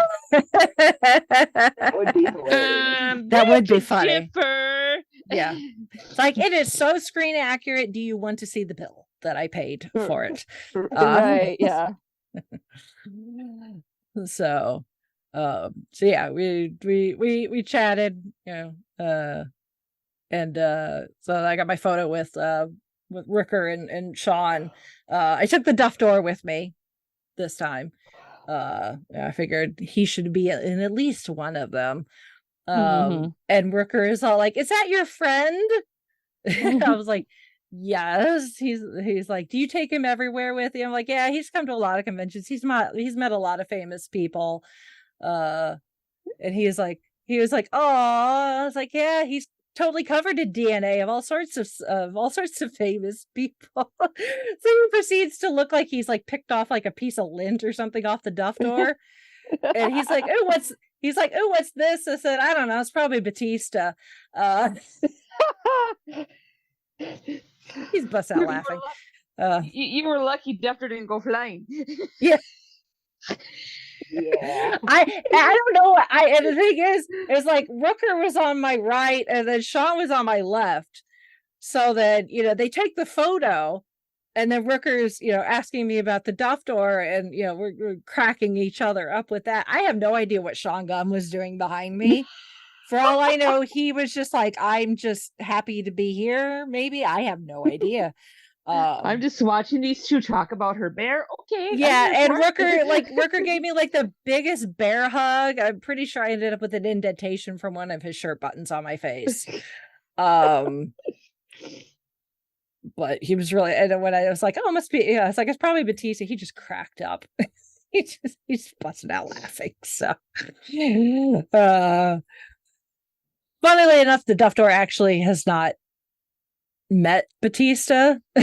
So I mean, I had him with me when I got Batista's autograph, but I never did a photo with Batista, so I guess technically the Duff Door was there. But the last celebrity he got up close and personal with was Rosario Dawson. But Batista was the first name I thought of, so, and it was one I knew he would have recognized, so I was like, I'll just throw Batista under the bus. I probably shouldn't do that. He gave me M&Ms. So yeah, back to the table again, and then it was time to do the raffle drawing, which, like I said, very grateful to the companies that donated. Again, not going to complain there. I'll say it over and over again. Thank you to Cards Against Humanity, Exploding Kittens, and the OP/USAopoly for their generosity with supplying us with some of your merchandise to give away. The people that have gotten this stuff have been very excited to get it. So, whether it's through the raffle or as a prize for Name That Geeky Tune, the the receiving of said product has gone over really well. So I will not begrudge that. It is really nice to see people get excited to get that stuff.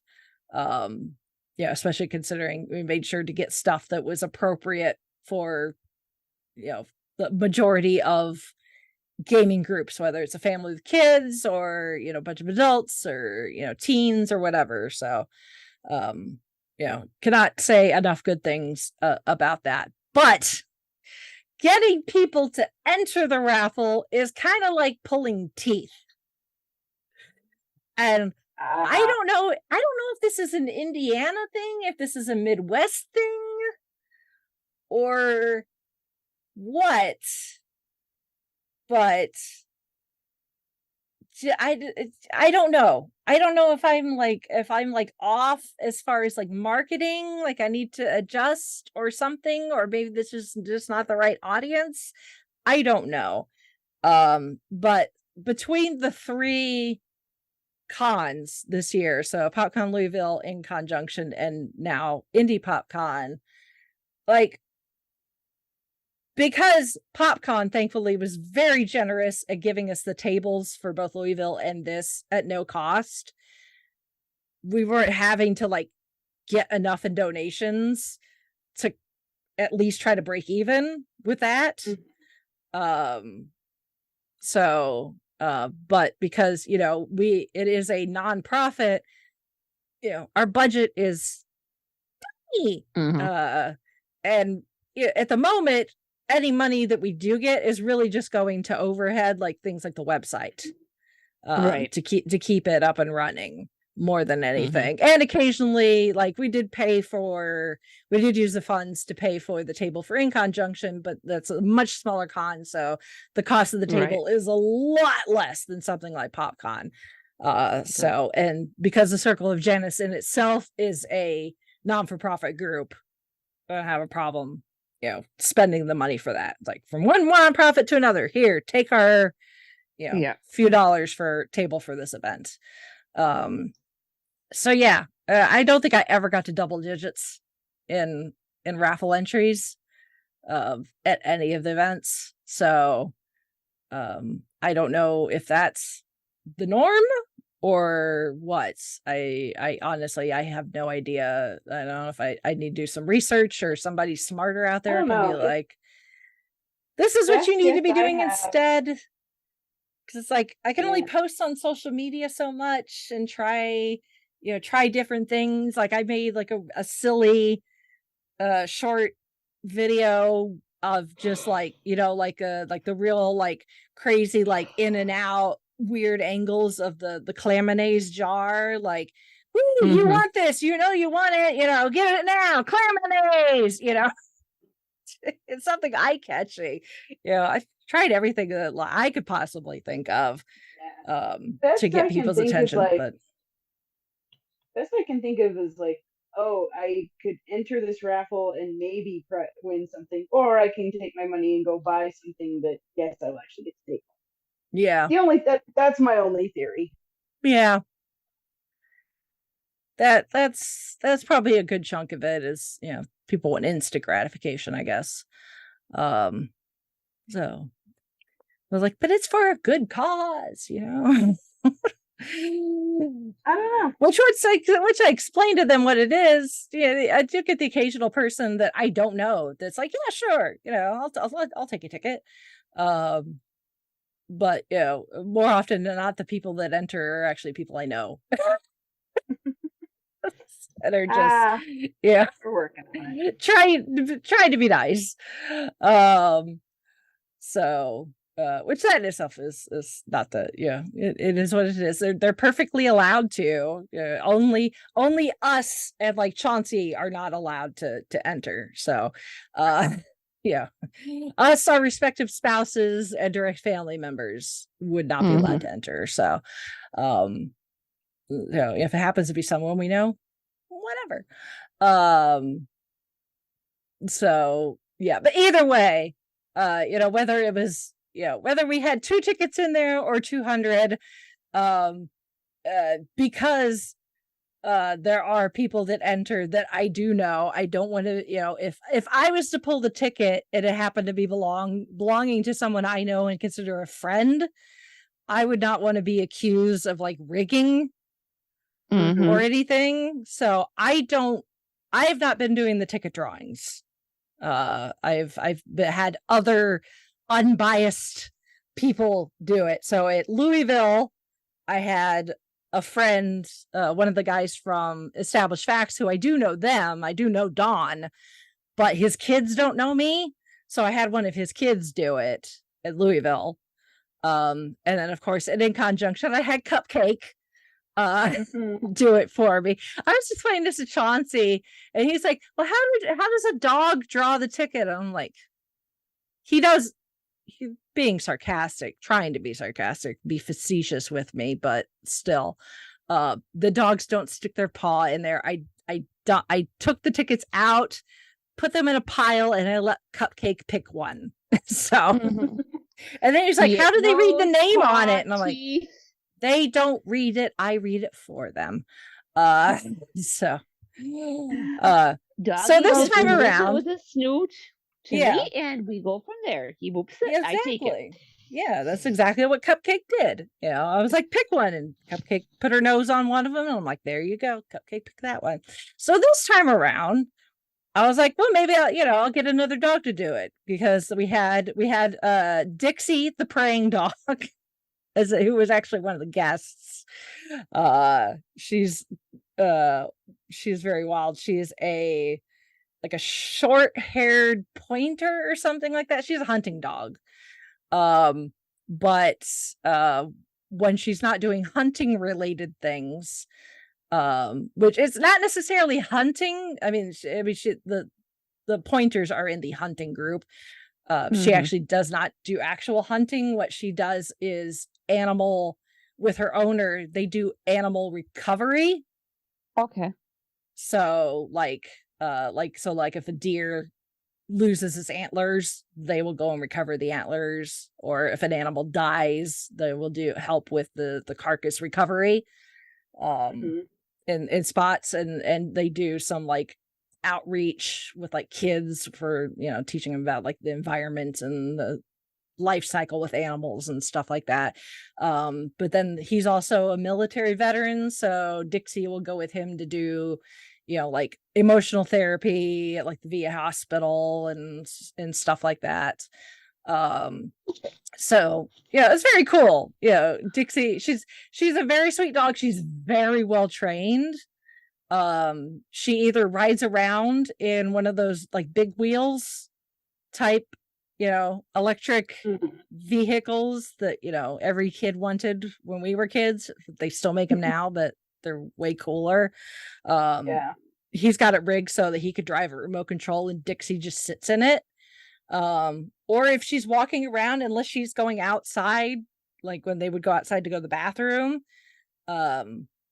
which that part of the convention center we're in is near a busy street, so he had her on a leash outside. But inside, if they were just walking around, she didn't need to be on a leash. She stayed right by him. She's really, really well trained. She's loud. She's got a set of lungs on her. You can hear her barking from the other end of the convention center, even with all the noise. So, and then there was another booth when I was walking around before everything started Sunday. The booth I walked by, I don't remember their name now, but they had one of the people there, they had their dog with them, little white cotton ball Bichon type, fluffy thing, named Obi, who was just the sweetest little puffball I have ever encountered. My mom and her husband have a dog very similar. His name's Curtis.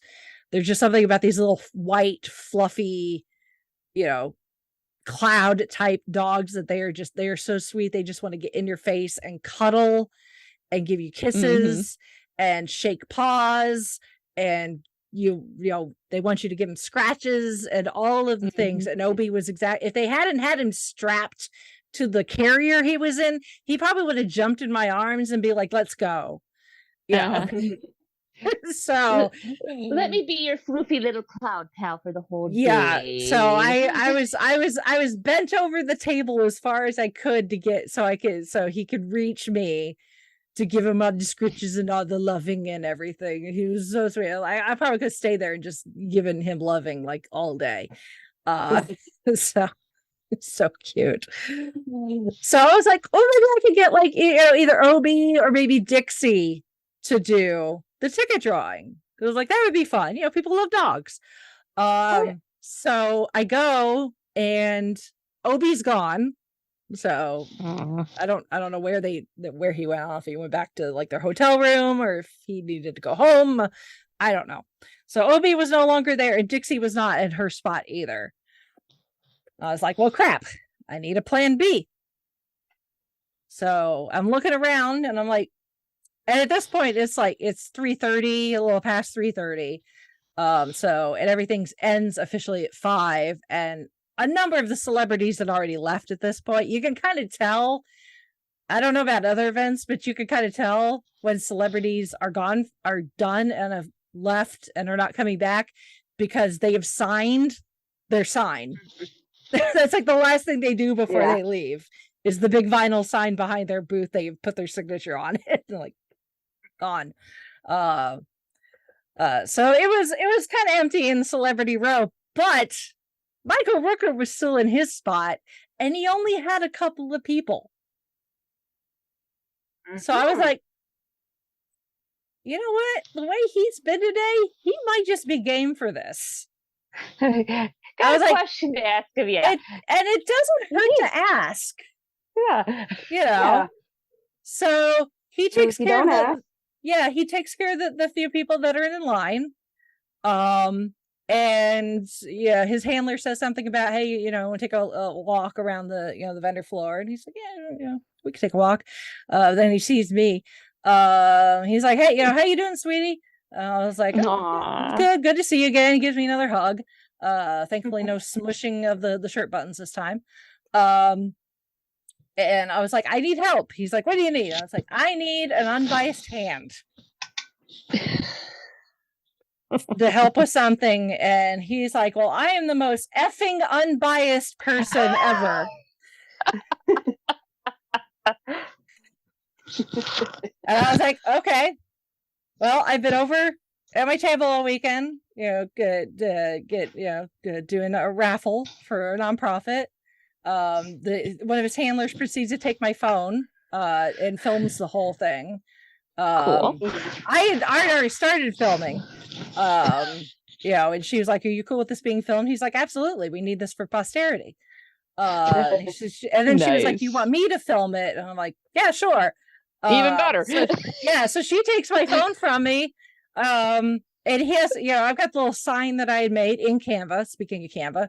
And it's a little sign that I'd had up at the table. And, I gave like my short little spiel. Here's the thing about Rooker is when he is not talking, he kind of has resting bitch face. And that's not an insult, but it kind of looks like when he's not like emoting, he just kind of looks kind of like pissed off. Miffed. He's not. No. That's just the way his face looks when he's not in the middle of talking. So I give the little spiel and he's like, we're gonna draw the winning ticket here. So that he pulls out the ticket, unfolds it because I hadn't folded in there. And he's like, what's that say?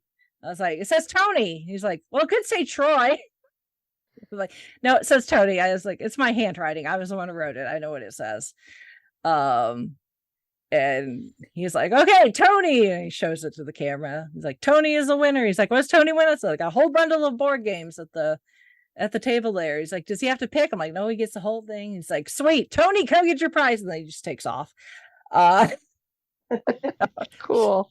Laughing the entire, I don't know how I got the little spiel about our nonprofit out because I was just laughing so hard. at all of his antics. So, it was just the most wild. I had no idea what I was I kind of had an idea what I was getting myself into, but I really had no idea what I was getting. I was just like, I'm going to go ask, because it's like, he just seems like he would be game for anything. Right. So I just thought, that he just took it. He just rolled with it. And then he ended up doing the raffle ticket pull for the Circle City Ghostbusters as well. Oh, cool. Which they gave him a megaphone for that. I don't know whose bright idea that was. Which the Circle City Ghostbusters, I even posted that on our Instagram, and the Circle City Ghostbusters were like, yeah, but it was for a good cause. They're like, maybe not the smartest idea, but it was for a good cause. Like, yeah, it was good. It was for one of the local homeless shelters, I think, is what they were raising money for. And they were raffling off a signed photo of Michael Rooker. Well, then of course he needs to be drawn that. Yeah. Yes. And then they also, they wanted to do a group photo for posterity, so they got him in front of their Ecto-1. They gave him a proton pack, and in my head, I'm like, I'm so glad that is not an actual unregulated nuclear device that he has strapped to his back. Because something tells me he would probably try to use it. Yeah, he was ready to cross the streams. Oh boy. Yeah. Cross the streams. Yeah. So, but the entire time, and I've got most of that on video too. And I know KJ was doing it live on the PopCon Facebook page. So if you just want to watch it from KJ's perspective, you can go to the PopCon Facebook page and watch it. But I also have my angle of what I. So, but just like every time he got around people, you give him an audience, and it's gasoline on a raging fire. Mm-hmm. He's just absolute chaos. He is chaos theory incarnate. He is Ian Malcolm's worst nightmare. Yes. Yeah. If you look up chaos in Ian Malcolm's dictionary, it's a picture of Michael Rooker. Yeah, and it's like, let's give Michael Rooker a megaphone. Let's give Michael Rooker control of the PA system for the entire vendor hall. And Ian Malcolm would be like, just because you could doesn't mean you should have. Right. Yeah. Right. Yeah. So it was so much fun. Like I said, if you're a Patreon supporter, you have the completely uncensored, unedited version of the raffle drawing with Michael Rooker, and then on our YouTube channel is the slightly censored. I did my best to mask the F-bombs as best I could. So the family friendly version. Yeah, as family friendly as I can get, considering it's Michael Rooker. I was having flashbacks to my interview with Lloyd Kaufman from Trauma. Yeah, it's like, I'm gonna have to censor this to at least somewhat, but I can't censor it completely because then it loses all the fun. Right. So. Oh my! We'll call it PG-13. How's that? Yes. Yeah. So yeah, but it was so much fun, and he seems to be the talking point that a lot of people are having even after the fact, like on the Discord and stuff. It's just like everybody encountered Rooker just walked away with just like their cheeks hurting from smiling and laughing, or their side and stitches from laughing so much. So it's just like, he is an absolute hoot. He right now is currently scheduled to be at GalaxyCon in Columbus in December. I don't know if the state of Ohio was ready, to be honest. Gear up, people. He's coming. Yeah. So I'm just gonna watch from a safe distance away and just kind of watch. Like, I was already in that black I was like, zone, been there, done that, got the footage to prove it. Got the footage and the pin imprints to prove it. Yes. So I was like, y'all, Columbus, you're not ready. You're not ready for the Rooker. So, but yeah, so that was a lot of fun. That definitely helped make the convention end on a high note. So, and I look forward to all the shenanigans in April. So we're not a long turnaround time before the next Indy PopCon, because the in the convention center likes to prioritize who gets dibs on dates in the calendar, and PopCon is not high on the list compared to some other events. Gen Con pretty much guaranteed early August. Yeah. It just kind of depends on which of the first two weekends of August it is. Kind of, I think it somewhat depends on the NFL schedule. In their preseason, when the preseason starts. But yeah, so like events like Gen Con, FFA, and the firefighters union or whatever, like those events are huge, so I'm sure they get high priority when it comes to scheduling. And then all the so essentially everybody else who wants to use the convention center has to settle for scraps. So get in line. Yeah, straws here. Yeah, so Indy PopCon is the last weekend in April next year, which, yes, that is the same weekend as C2E2 in Chicago. I am so sorry. I have friends that I know I'm not going to see because they will be going to C2E2. Because if you had to twist their arm, they would probably pick C2E2, because from what I understand, it's supposed to be a really good convention. So I would like to go to C2E2 one of these years, honestly. So just to see what the deal is. But obviously it's not going to be the next one, because I do plan on being at PopCon. And then we're back in Louisville in June. So that is the schedule for 2024, at least for the PopCons. So yeah, that was a lot of fun. I'm gonna be that's gonna be a stories I'll be able to tell for a while. That is up there with Colin Baker offering me his fingernail clippings as far as celebrity experiences go. That's kind of what I thought. Yeah. So that, yeah. People are like, I just want to meet my favorite celebrity, but I'm so nervous. I don't know what I'm going to say to them. It's like, odds are, depending on the celebrity, just let them go. Just let them do their thing. And you're gonna have fun. So yep. Absolutely. Anyway, so that was PopCon. I will have the rest of the video, not just Rooker. Although there is more video of Rooker.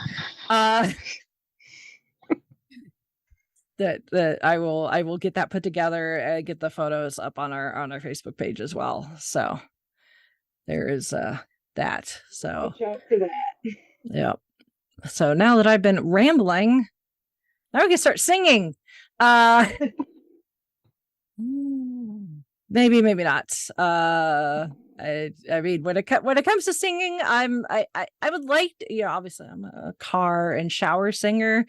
But all things considering, I think I'm slightly better than Pierce Brosnan, but I'm definitely not Meryl Streep. So when it comes to singing prowess, but I did want to bring up Mamma Mia, both the films and the stage musical itself, because the stage musical is currently on tour and will be coming through Indianapolis early next year, actually around my birthday. So I know what I'm doing for my birthday next year.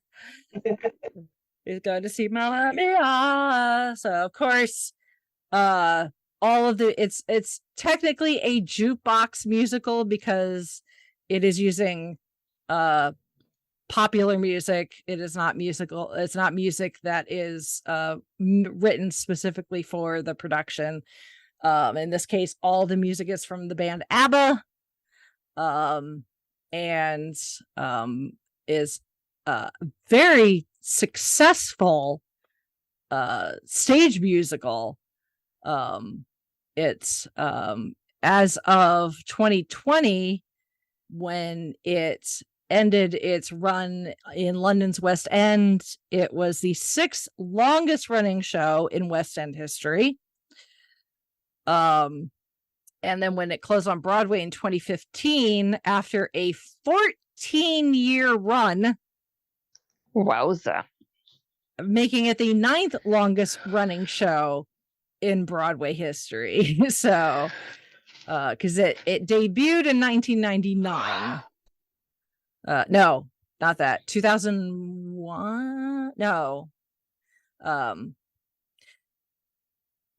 ABBA was 70s to early 80s, so you gotta keep that in mind. The musical debuted in London in 1999, and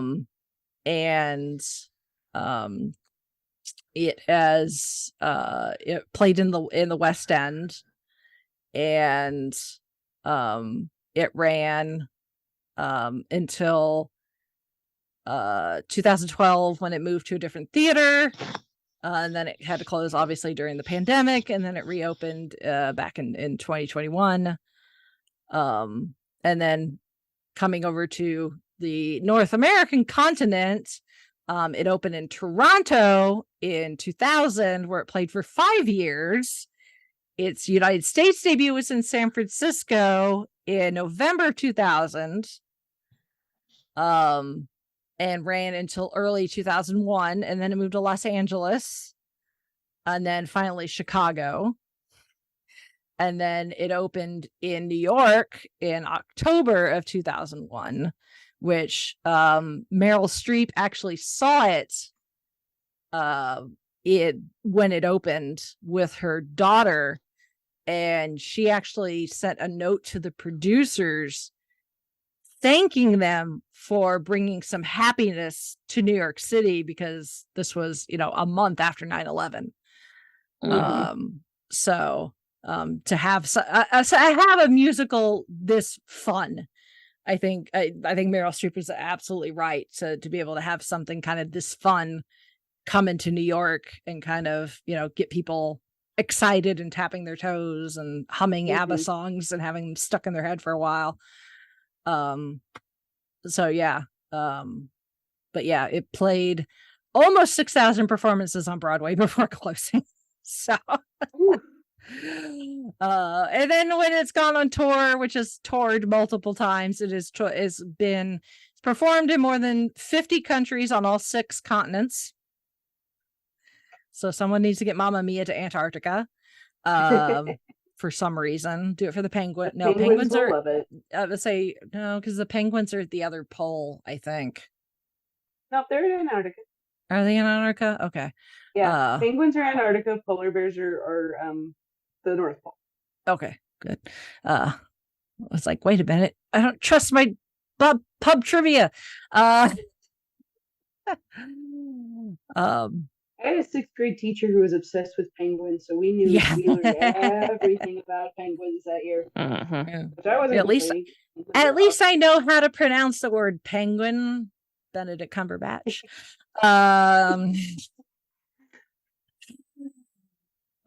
So yeah.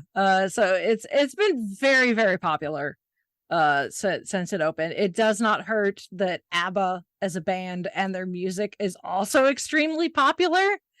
I could not find it. I hope I can find it. I have no idea how I stumbled across it last time on YouTube, but I found this like documentary or like TV program or something about ABBA, and it included the origin story for the musical. So hopefully I can find it if it hasn't been taken off the YouTubes. So I can share that in the show notes if and when I find it. So but yeah, it's got a lot of when you're talking about ABBA's musical catalog, as far as their songs, you're gonna get your most recognizable. Obviously, the title comes from Mamma Mia, one of their very popular songs. Dancing Queen, of course. Money, Money, Money. SOS. Slipping Through My Fingers. The Winner Takes It All. Take a Chance on Me. Some quite recognizable. I think a few of them maybe are slightly maybe less. They're not ones that necessarily get played on the radio as often. So I don't think I've ever heard like Chiquita played on my local oldies station.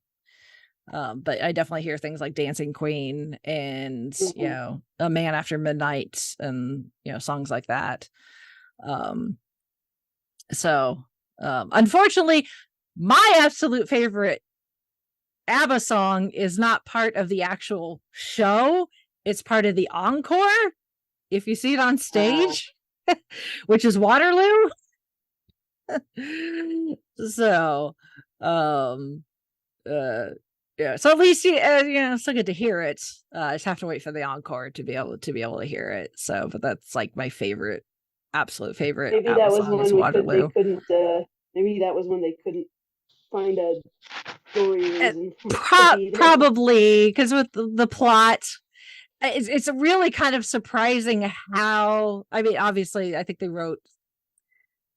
Yeah, the plot was written knowing that these songs were going to be used. So I'm sure some of the plot was written in a way so that fits the song, but still, it's kind of eerie just how well some of these songs fit the plot that they came up with. This idea of this young woman, Sophie, who has been raised by her single mother, Donna, on this island, fictional island in Greece. And she's getting ready to get married, and she wants her father to walk her down the aisle.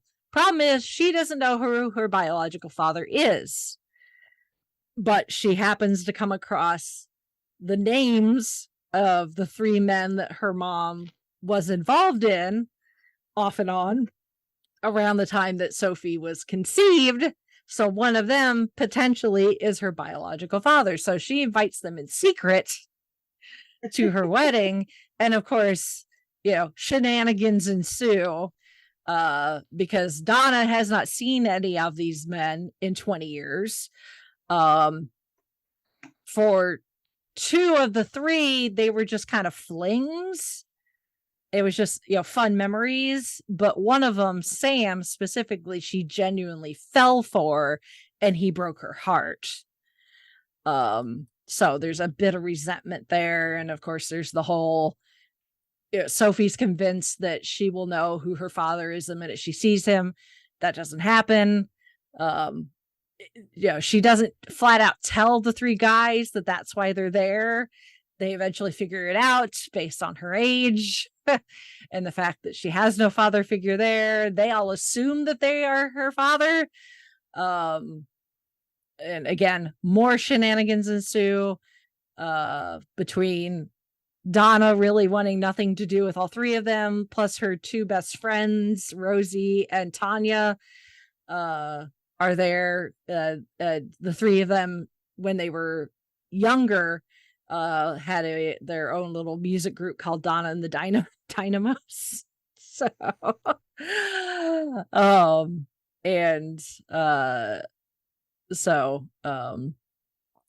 Rosie is kind of your stereotypical middle-aged woman, and then Tanya is very kind of she's been married multiple times, so she's very wealthy. Each divorce, I'm sure she's walked away with a very nice settlement. So very much a flirt. So she's the one that performs the song Does Your Mother Know, which is hilarious. And at the end, they decide it doesn't matter who actually is Sophie's biological father. They decide that they're all gonna be her father and split it 3 ways. So they're all gonna be 1/3 of a father to Sophie. But in the process, Donna and Sam rekindle their romance. Because it turns out that because the whole thing was that Sam was engaged before he met Donna, and then he left, and Donna assumed it was to go back and marry the person he was engaged to. Turns out he broke off the engagement, but by the time he came back, she had already seemingly moved on with Bill. And so he left, went back, got married, had a couple of kids, is now divorced. So Donna and Sam rekindle their romance. So they are the ones that end up getting married at the end instead of Sophie and Sky. But just the music. It's so catchy. It's like the plot is just kind of ridiculous, really. But because they don't take it seriously as why it works. Yes, It's exactly. really, the plot is just the thing to connect you to the next musical number. Yep. So it's a way to justify them leading into another song. Mm-hmm. And to show off, some of these songs I think in a new and interesting way. To be honest with you, anyone who's ever gone to probably a public school and has gone to a school dance is probably heard Dancing Queen played by a DJ. So, but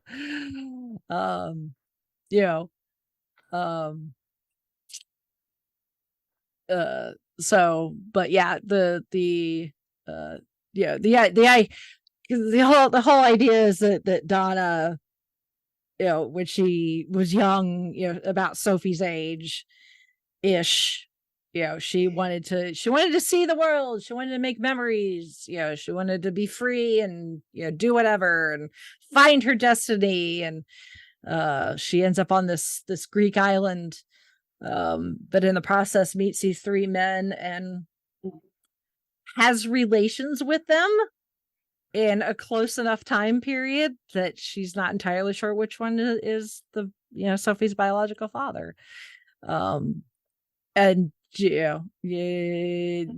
you see Sophie interact with the 3 men individually, you can kind of, any one of them could be it, because she's got like personality traits from all 3 of them. Looks wise, she doesn't necessarily take after any of them. Obviously, she looks more like her mother.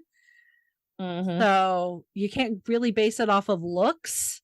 So in the end, it doesn't matter. It's one of these things where it's like, family can be blood relation, but found family is also important too. And I think that's like the big takeaway from this. Sophie has this man that she they really, really love each other and want to create a future together. They want to travel the world and make memories, and eventually have kids. And she wants her kids to grow up in a household where it's a mother and a father. Because Sophie's thing is like, I feel like there's a piece of me missing because she does not know who her father is. And it would be different if Donna actually knew and was keeping it from her. But the fact that Donna literally has no idea which one of them it is, it's like, what does Donna do? Unless she's contacts them and hey, we need to do a paternity test, which is very clinical. Yeah. And it's like, that's, you hear the story, if you haven't seen the musical, and you're just kind of like, well, that's the obvious answer, duh. But it's like, no. That's not the point of the thing. because I mean, it's like you said, it's a fun way, a fun way to do something with these songs, and it's we're not turning this into Days of Our Lives. We're turning we're just having a good time. The Maury Povich show. Yes. Oh, that too. So that and too. so you are a dead father, and I think too the way that the setup is I don't think the guys really want to know. It's just like, no, hey, she's ours. We're claiming her as ours no matter what. Yeah. They all grow to love her in their own way. They all at some point cared for her mom, and it just kind of works out that way. And it just kind of reminds me of. And she gets three dads out of the deal instead of one father figures. Yeah. And it kind of reminds me of when. So I don't know if anybody else did this, but when I was, I'll say I was like high school, college, and I heard, you listen to the radio, you have your favorite songs, you do have all these things. And I don't know, I kind of started like making up stories to go along, or, I cobbled together my favorite songs in a playlist. I did this a lot in college because I did. And like, what's a good story that could go along with this? And it kind of is sort of the same idea. I've done that. Yep. Yeah. I've done it. Because, just it's a good time. You just kind of you let your imagination go. So it's like, I think that's another reason why this is, I feel like a lot of people do that. So I feel like, maybe, and I don't know. I don't know if like jukebox musicals are kind of looked down on because they're like, oh, you didn't write this for us. I honestly don't know, but I could see that being the case. But I'm like, yeah, we're just having a good time here. Yeah. Yeah, and at the end she ends up with, three dads. I mean, technically one of them becomes her stepdad legally. But still. And he could very well be her real dad, but they just don't. They're like, no big deal. Yeah. At the end, and the thing is because all three guys are so different that you can't be like, it's that one, because like Sam, he's well in the film, he's an architect, and he's Irish in the Irish American. In the film, he's an American architect. In the stage musical, Harry is a British banker, and then Bill is an Australian writer and like adventurer, like a travel type person. And Harry, it's kind of they kind of lean to some stereotypes of like Harry being a British baker. He's very like stiff upper lip, very put together, wears suits and tie, everything's always, his shirts and everything are always pressed perfectly, kind of uptight. Bill is very much the free spirit. You kind of have to be being an adventurer, an adventure writer. And then Sam is kind of in the middle. Like I said, Sophie has personality traits that could easily come from all three of them. It almost is like she is some sort of like weird, like genetic something where she like they all could be her father. It's like no way that's actually possible, but it almost seems like it could be. Right. Yeah, exactly. Yeah. This is our story, dang it, and this is how we're playing it.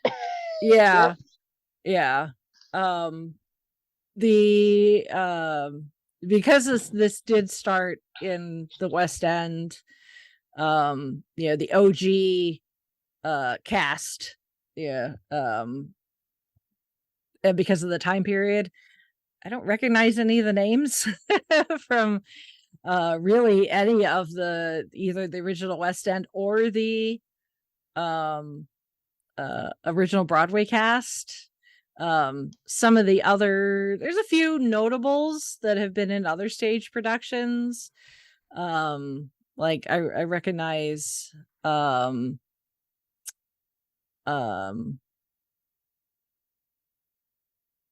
let's see here. Duff Cameron,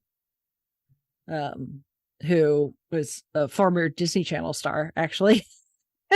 She's also on Agents of S.H.I.E.L.D. She played Sophie in one of the productions. Corbin Bleu, who actually is also a former Disney star. He's played Sky in one of them. So yeah, the stage productions, not a huge award winner. And again, Chrissy, that may you may be onto something about, because it's a jukebox musical. I don't know. I don't know either. It did get nominated for several Tonys, but it did not win. It did win Laurence Olivier Award, which is kind of their equivalent of the Tonys, for best performance in a supporting role in a musical. And then it got several nominations: Best New Musical, Best Actress in a Musical. It did win a Touring Broadway Award for Best Musical Score. So it's had some nominations. And has made a lot of money. So I guess at the end of the day, as long as you're paying the bills, that's all that matters. Yeah. So yeah, I don't know how many meals an award buys you. Yeah. It's very popular in Russia. As of 2008, is the longest daily running show in history of Russian theater. So yay. Good that the Russians have some good taste when it comes to musicals, I guess. When you're talking about culture, Russia actually does pretty well. Yeah. But of course, I think nowadays, at least for Americans, if you drop the title Mamma Mia, people's minds are going to go to the films. The film adaptation. The first movie was released in 2008. So it's been 15 years. And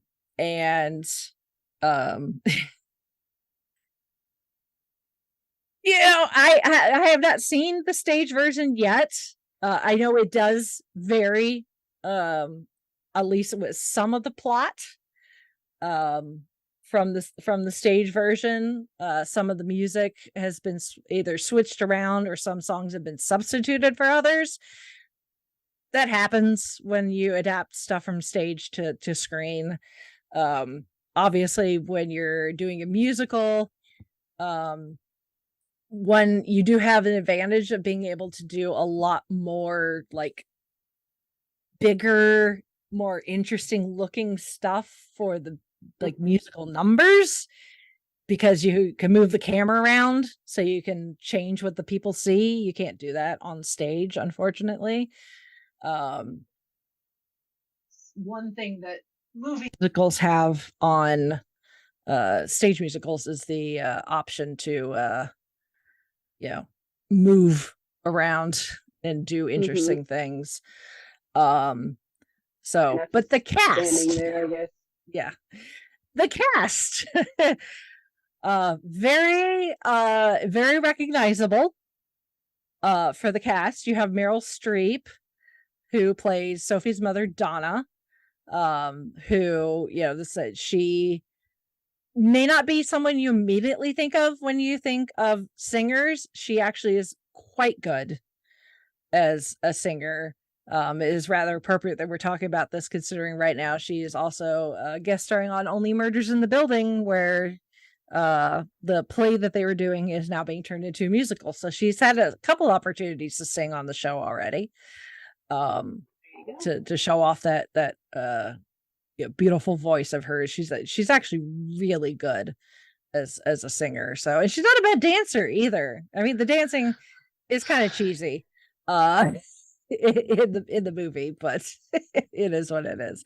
You can't, when everything feels like you should be doing disco, and you got to fight that urge to be doing disco. So,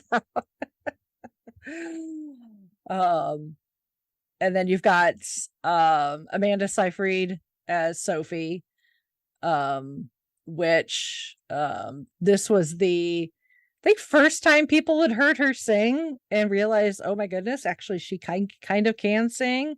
She has a very distinct voice. She has this she does vibrato that she does with her voice, which probably can be a turnoff for some people, but to me it's very reminiscent of the singing voice for Snow White,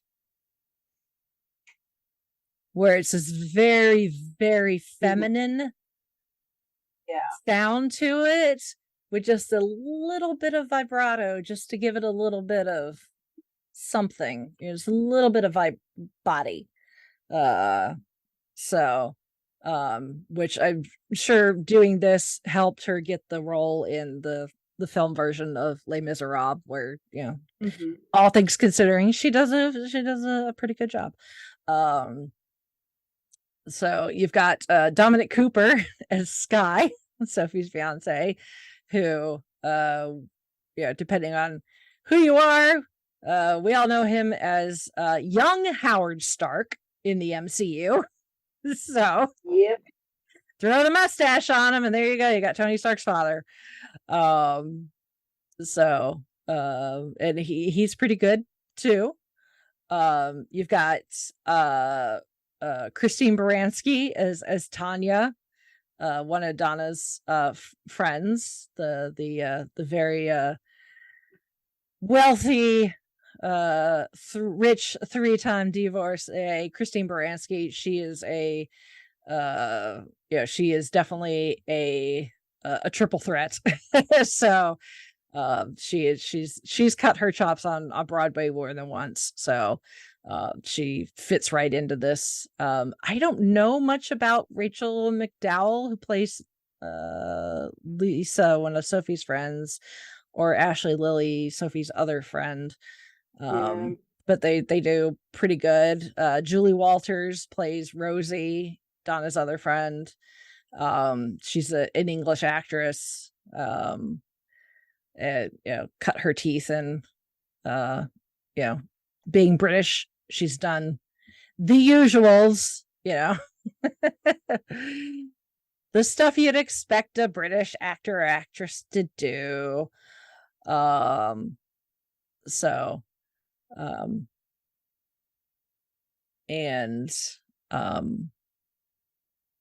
She was she's Molly Weasley.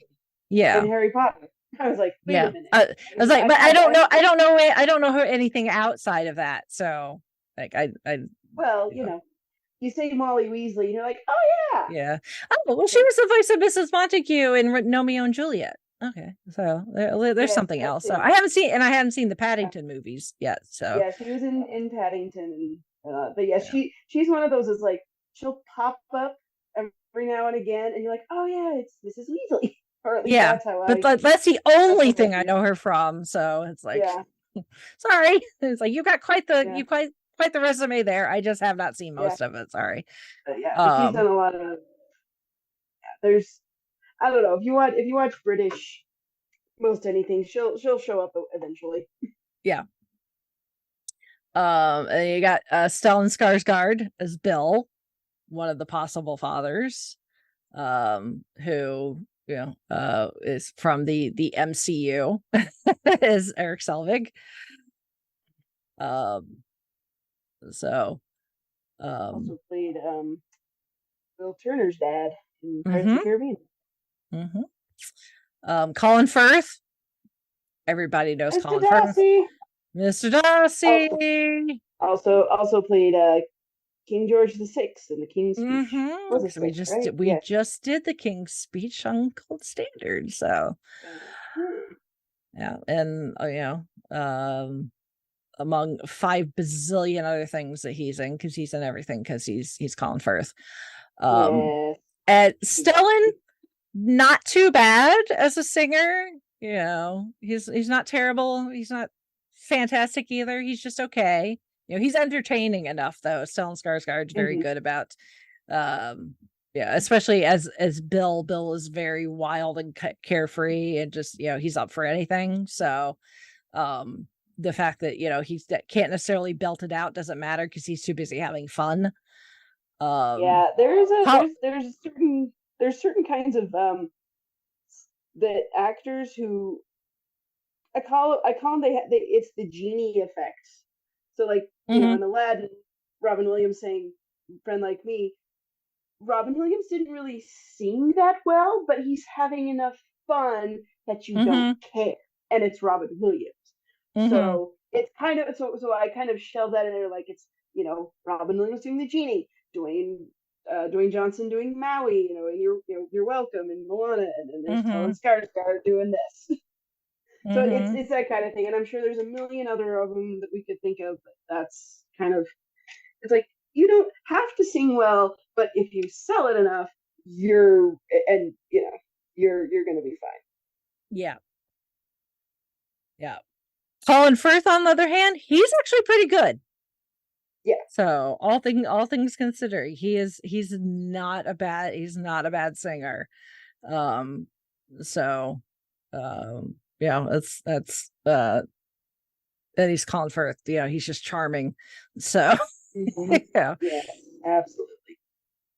Then you have Pierce Brosnan. I feel bad for him in this movie because, I mean, he's this, he played James Bond, for crying out loud. Yes. The dashing, suave, like it's the type he played. I mean, GoldenEye, one of my absolute favorite Bond films of the entire franchise. Yes. He's a fantastic James Bond. So, and he plays, the man can't sing. No, poor guy. I'm like, it would have been okay to dub him over. I promise. Yeah, it would have been all right. Yeah. And the thing is, supposedly, like, he really did not know what he was signing on for. He just knew it was being filmed in Greece and Meryl Streep was starring in it. And he said he would have signed on for anything involving Meryl Streep. Well, so you gave it your all, Pierce. We still love you. He did that. Thankfully, and I say this the nicest way possible, he doesn't do a lot of solo singing. So that's good, because then he doesn't have to try to carry it much. However, he does have a couple of times where he is singing mostly by himself, or because it's a scene with Sam and Donna. So when you put Pierce Brosnan's lack of singing prowess next to Meryl Streep's obviously very strong singing, it just makes him sound even worse. Like I said, I feel bad for him. Yeah, and I'm trying to think how to illustrate. Like before, I was saying with Stellan Skarsgård, it's like, okay, yeah, you can't sing, but you're having fun and you're carrying it. That also means it, and I'm like, I don't know how this could have worked differently. I mean, if it was. But even I also, another one I put in that category is Michael Caine at the end of Muppet Christmas Carol singing "Thankful Heart," and in that scene he's like, Scrooge is just he's overjoyed, he's happy, and it's like he's singing because he's happy, not because he necessarily can sing, and it's kind of like with the Pierce Brosnan one, it's like I don't know if it needed more emotion or more this, or if he was too worried about not singing very well, or what the deal is, but it's just like there was something that some direction or something that could have helped them out, or they just could have had someone else do it and dub it over. Yeah, or I don't know, cast somebody else who can sing. Well, like I don't know what the impetus was for hiring Pierce Brosnan if they knew he couldn't sing. So it's like, because he was a big leading man. Well, yeah, kind of at the time he still was, and he's handsome and charming, and he's got he's gonna play this particular role, and sweep the lady off her feet and that kind of thing. So I don't. Yeah. So it's like, if that's what you need, then yeah. Yeah. It's just one of those things where it's like, you know, he's nice to look at. Oh yeah. You know, and maybe, you know, if he had songs that were opportunities for him to have more fun, you know, because like, you know, Stellan Skarsgård is doing,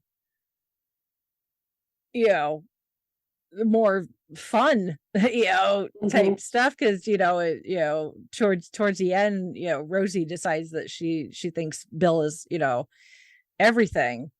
So you know, you got Rosie chasing after Bill singing "Take a Chance on Me," and finally he kind of acquiesces.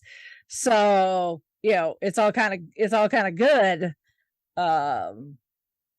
But like almost every song that Sam is involved with, and where it's not a big group number, like when they do Voulez-Vous and it's like everybody, it doesn't matter. Or even Our Last Summer, he doesn't have a whole lot to sing. You know, Colin Firth actually carries that one, most of it. But the songs he has against Meryl Streep, they're more serious. So he can't even like be having fun to try and, you know, like, I know when you're doing, you know, the big like, emotional romantic number, and it's like, oh boy. Yeah. So it's just, and unfortunately, you know, from what I've seen, it's like everybody is like, oh, it's, you know, like Meryl Streep, she's so much fun, and who knew Amanda Seyfried could sing like that, and they're like, and then there's Pierce Brosnan, and like like everybody's opinion of his singing just like drags the whole thing down, which is very unfortunate. Oh yeah. So because you know, it's not like he was phoning it in. You know, he generally seemed like he would, you know, he's generally seemed like he enjoyed himself. Otherwise, he probably wouldn't have come back for the sequel. Like so he was belting them out. Just well, like I said, I feel bad for him, but he is very pretty to look at. Yes. Yeah, he's a very good looking man. So he did end up winning Best Supporting Actor, Golden Raspberry for that, though.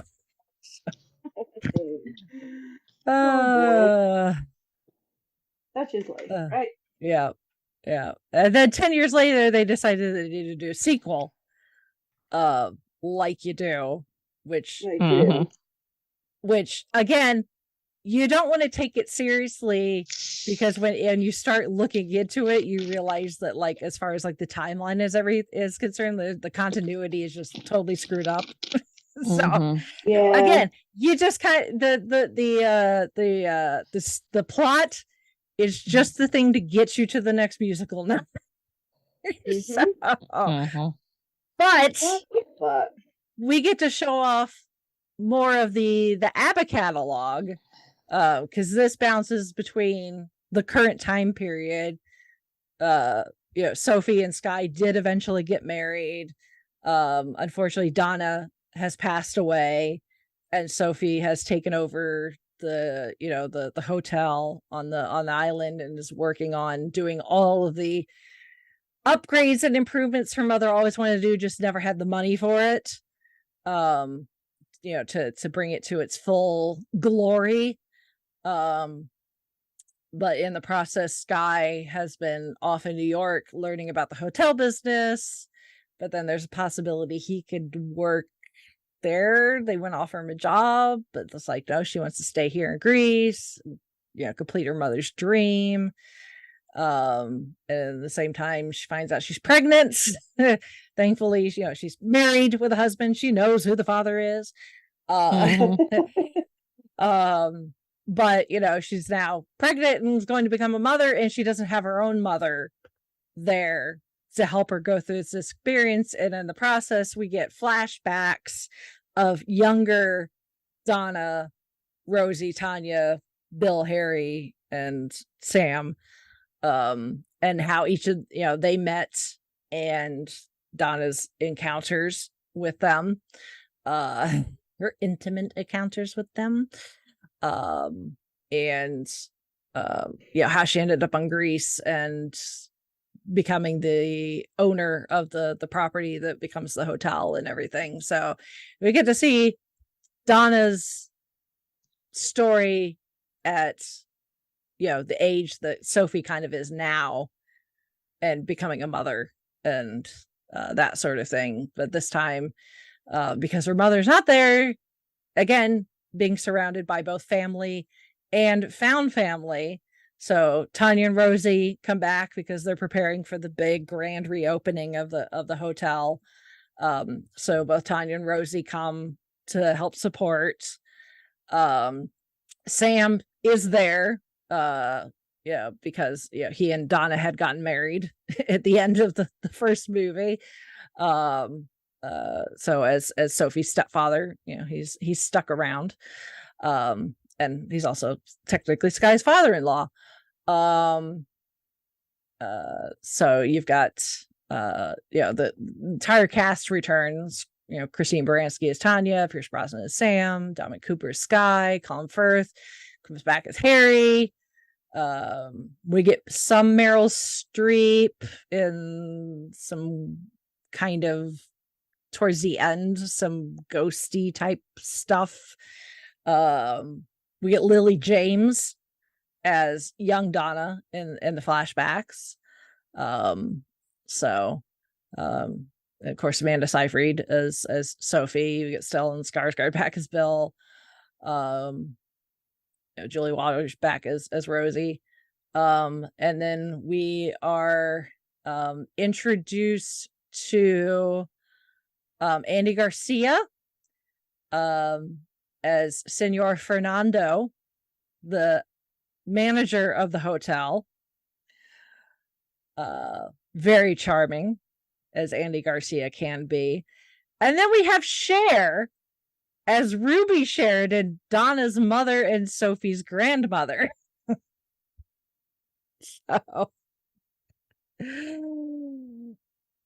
Which her Donna only mentions her mother as her mother in the first one. But we get officially introduced to her in this one. So but we get some more again, more of the ABBA catalog, a bit more, I think, deeper cuts, because most of the recognizable ones were used in the first one. But that's not necessarily a bad thing, because ABBA has a decent sized catalog. So I do get my favorite song properly as a musical number in this one, so I will give it that. We do get Waterloo with young Harry and young Donna in Paris. Very appropriate, talking about Napoleon. Why not do the number in Paris? We get Mamma Mia again. Dancing Queen again. We get Fernando as a duet between Cher and Andy Garcia. So, because it turns out that Ruby and Fernando knew each other, wink wink nudge nudge, say no more, back in the day. And there's a fan theory that Fernando could have been Donna's father. Oh, interesting. Again, theory. The timing doesn't necessarily match up. So I'm sure that's why they never bothered to actually insinuate maybe that more. But but the whole idea was that when Donna discovered she was pregnant, Ruby disowned her. Because she was an unmarried mother. But if you think about it, that it could have been somewhat hypocritical, because if she did the same thing, she had this fling with Fernando and got pregnant with Donna and then never told him, then I just think it's funny, because Cher is just, when she finally appears in the film, because she shows up to the grand opening party of the hotel, even though Sophie literally ripped up her invitation before it went out to the before the invites went out to the post office, because she was like, she doesn't show up for anything anyway, so she's like, why bother? And then she shows up and she's Cher, essentially. She's just like, I am here, I'm fabulous, and there's nothing you can do about it, which I'm totally here for. I've seen Cher live. She is wonderful. She's a great performer, and definitely can sing. It's almost a shame that she only really gets Fernando to show off her singing chops. So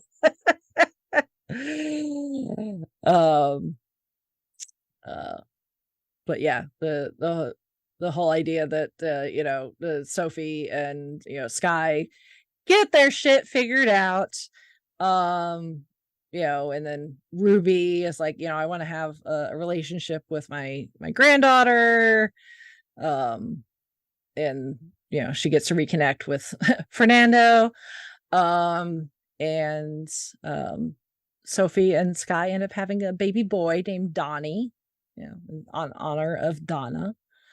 And they have the christening, Donnie's christening, in the same church that Sky and Sophie were going to get married in, but that Donna and Sam did get married in. So it's a nice little, full circle, the circle of life, but in this case with ABBA music. And again, found family, actual family, the kind of the same idea, making your way through life and making your own story.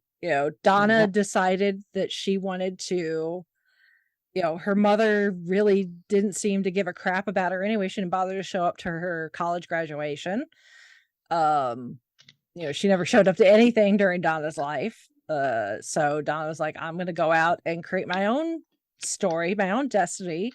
And that's what she did. And now Sophie is doing the same thing. She's helping complete her mother's story by, finishing the renovations on the hotel and turning it into the thing that her mother always dreamed of, but at the same time forging her own path with her husband by, having a child, who presumably will grow up in a family with, two very loving parents and a lot of not necessarily blood related, but very attentive aunts and uncles. Yes. One step grandfather and two, not legal honorary grandfathers. One very fabulous great grandmother. Yes. So, and a couple of crazy aunties in Tanya and Rosie. So, and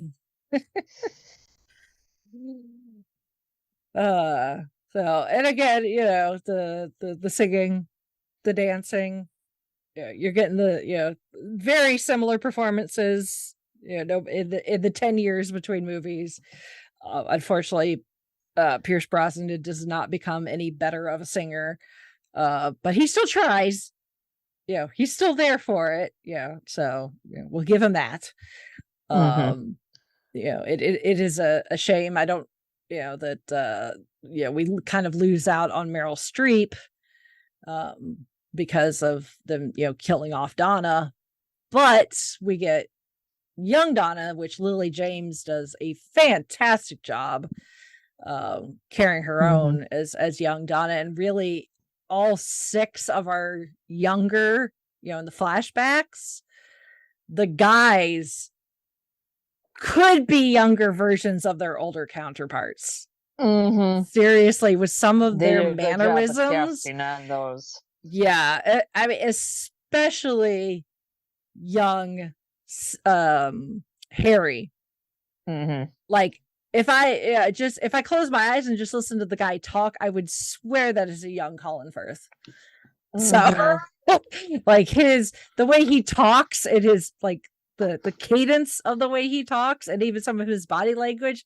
It's like he watched everything Colin Firth had ever done up until that point and was like, I got this. Yeah. So so all 6 of them do really, really good jobs of being the younger counterparts of these very recognizable actors and actresses. Like, hey, do you want to play essentially a young Meryl Streep? And you're like, how many actresses would be like, what, baby? Really? Meryl Streep? Are you kidding? Where do I sign up? Yeah. But yeah, so it is yeah. Did we need a second one? No. But it's so much fun. Again, they're not films meant to be taken seriously. It's the type of movie you put on while you're doing something else because you don't need to be watching it. You are there for the soundtrack, really, more than anything. Exactly. So it's like, you want to be folding laundry and have Mamma Mia on at the same time, go right on ahead. You're gonna have that. You're gonna get all those socks sorted before you even know it. Yep. So you'll actually have a fun time doing it too. Yes, and yeah, exactly. So, but I'm very excited to finally see the stage version when it comes through next year. For all of its fantasticness that I'm sure it will be. I'm gonna find like the biggest bell bottoms I can get my hands on or something to wear when we go. So I need something fabulous that ABBA would be proud of. Something sparkly. To go, yes, that too. I need very, very wide pant legs and lots of sparkle. And I will be set. And hey, like I said, it's around my birthday, so yeah. Not that I need an excuse, but that's a really good reason to get all crazy dolled up for a few hours at the theater for live theater. So I'm already going to see Frozen later this year. So yeah. If you get all dolled up in your 70s get up, I want to see you get Chauncey into that. Yes. And pictures. Yes. I think we're gonna have to I think we've got some time between now and then. I can work on it. So okay. that would be awesome. But yeah, I just I highly recommend, like, if you're just a fan of musicals that are just fun, are going to get your toe tapping, and you just want to have a good time. Both movies, again, not Oscar-winning performances, but they are just so much fun. It's ABBA. You could easily go to Spotify or whatever and listen to ABBA that way, which is perfectly fine as well. I do that too. I've got some ABBA on some of my custom playlists on Spotify. But even with jukebox musicals, there's something about when they're adapted into something like this, into something with a plot. It's kind of like you're saying, Chrissy, when you think you hear certain lyrics and you just kind of make up a story with it. There's something about them being presented in that fashion that it hits different. Mm-hmm. And I think they're really cool. So that's my 2 cents. And I really love ABBA too. So I don't know, they really enjoyed. They're happy with to do the musical and to see it be so successful and stuff. So, and apparently,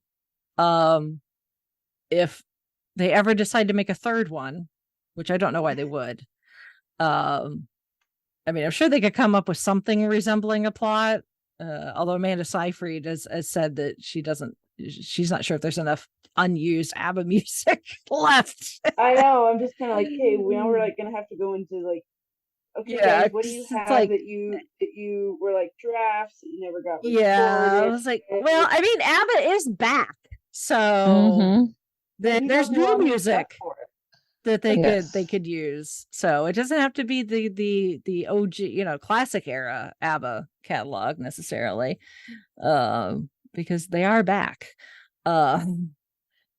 which is good for us as a society. I follow them on TikTok. If you're on TikTok, make sure you're following ABBA. But Julie Walters, who is retired, actually said that that is the only reason she would come out of retirement is to do a third Mamma Mia movie. So, well, in that case, yeah, just like I come up with something and bring Cher back and find a way to use Cher some more, because she's fabulous, and I think that she needs more opportunities to sing. So, not that there's anything wrong with Fernando, but I know like I said, I've seen Cher live. I know what she's capable of. So I'm here for it. I'm even here for Pierce Brosnan. Yeah.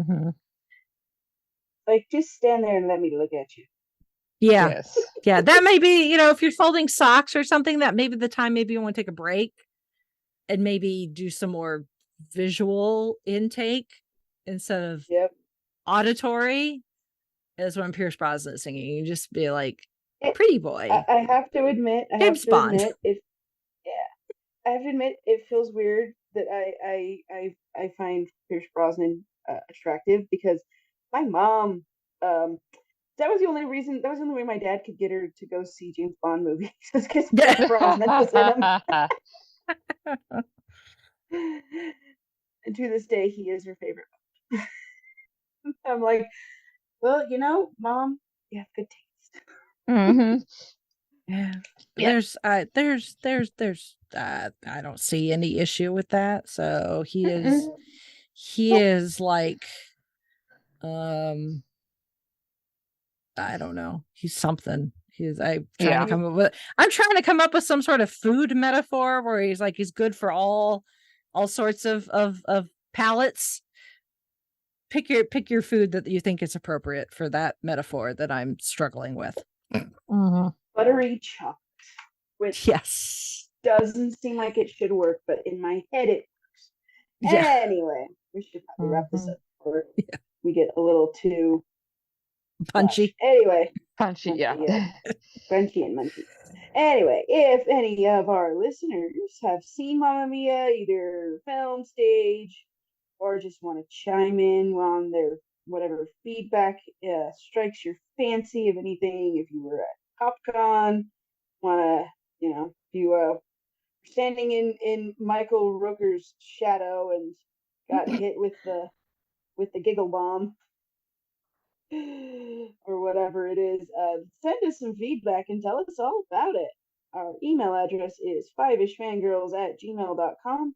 You can also visit our website, which is thefivishfangirls.com. And there are links to our social media, and you can leave comments and things. You can also find our show notes, so like all the videos and whatnot that we've referenced here will be linked there as well. And earlier we talked about our Patreon, where we have the uncensored video of Michael Rooker picking our raffle winner. So if you want more quality content like that, which it is high quality. It is. You'll want Patreon. I can guarantee no one else is going to have video like that. Nope, that is true. Not even the Circle City Ghostbusters. Their experience was just as unhinged, but different than ours. In a different way. So so you want to get in on that Patreon action, so you can join and help support the podcast through that. Like I said, on our website, it's all linked there. And as always, we thank you for listening. We thank you for your support. for your feedback, comments, Patreon support, whatever it is, because it's just good to know there are people out there who are enjoying the shenanigans. Yes. Yep. So I All right. hope you all take care of this. Yes. So, all right. Well, we're gonna sign off for this week so I can get some much needed rest. Yes. Mm-hmm. This was quite the episode. Yeah, quite the weekend. That too. That too. You need your sleep. Yep. All right. Well, this is Chrissy saying good night, Salt Lake City. Sleep tight. This is Holly from Wisconsin saying good evening. And this is Rachel in Annapolis, Indiana, reminding everyone to help control the pet population and make sure to spay and neuter your pets.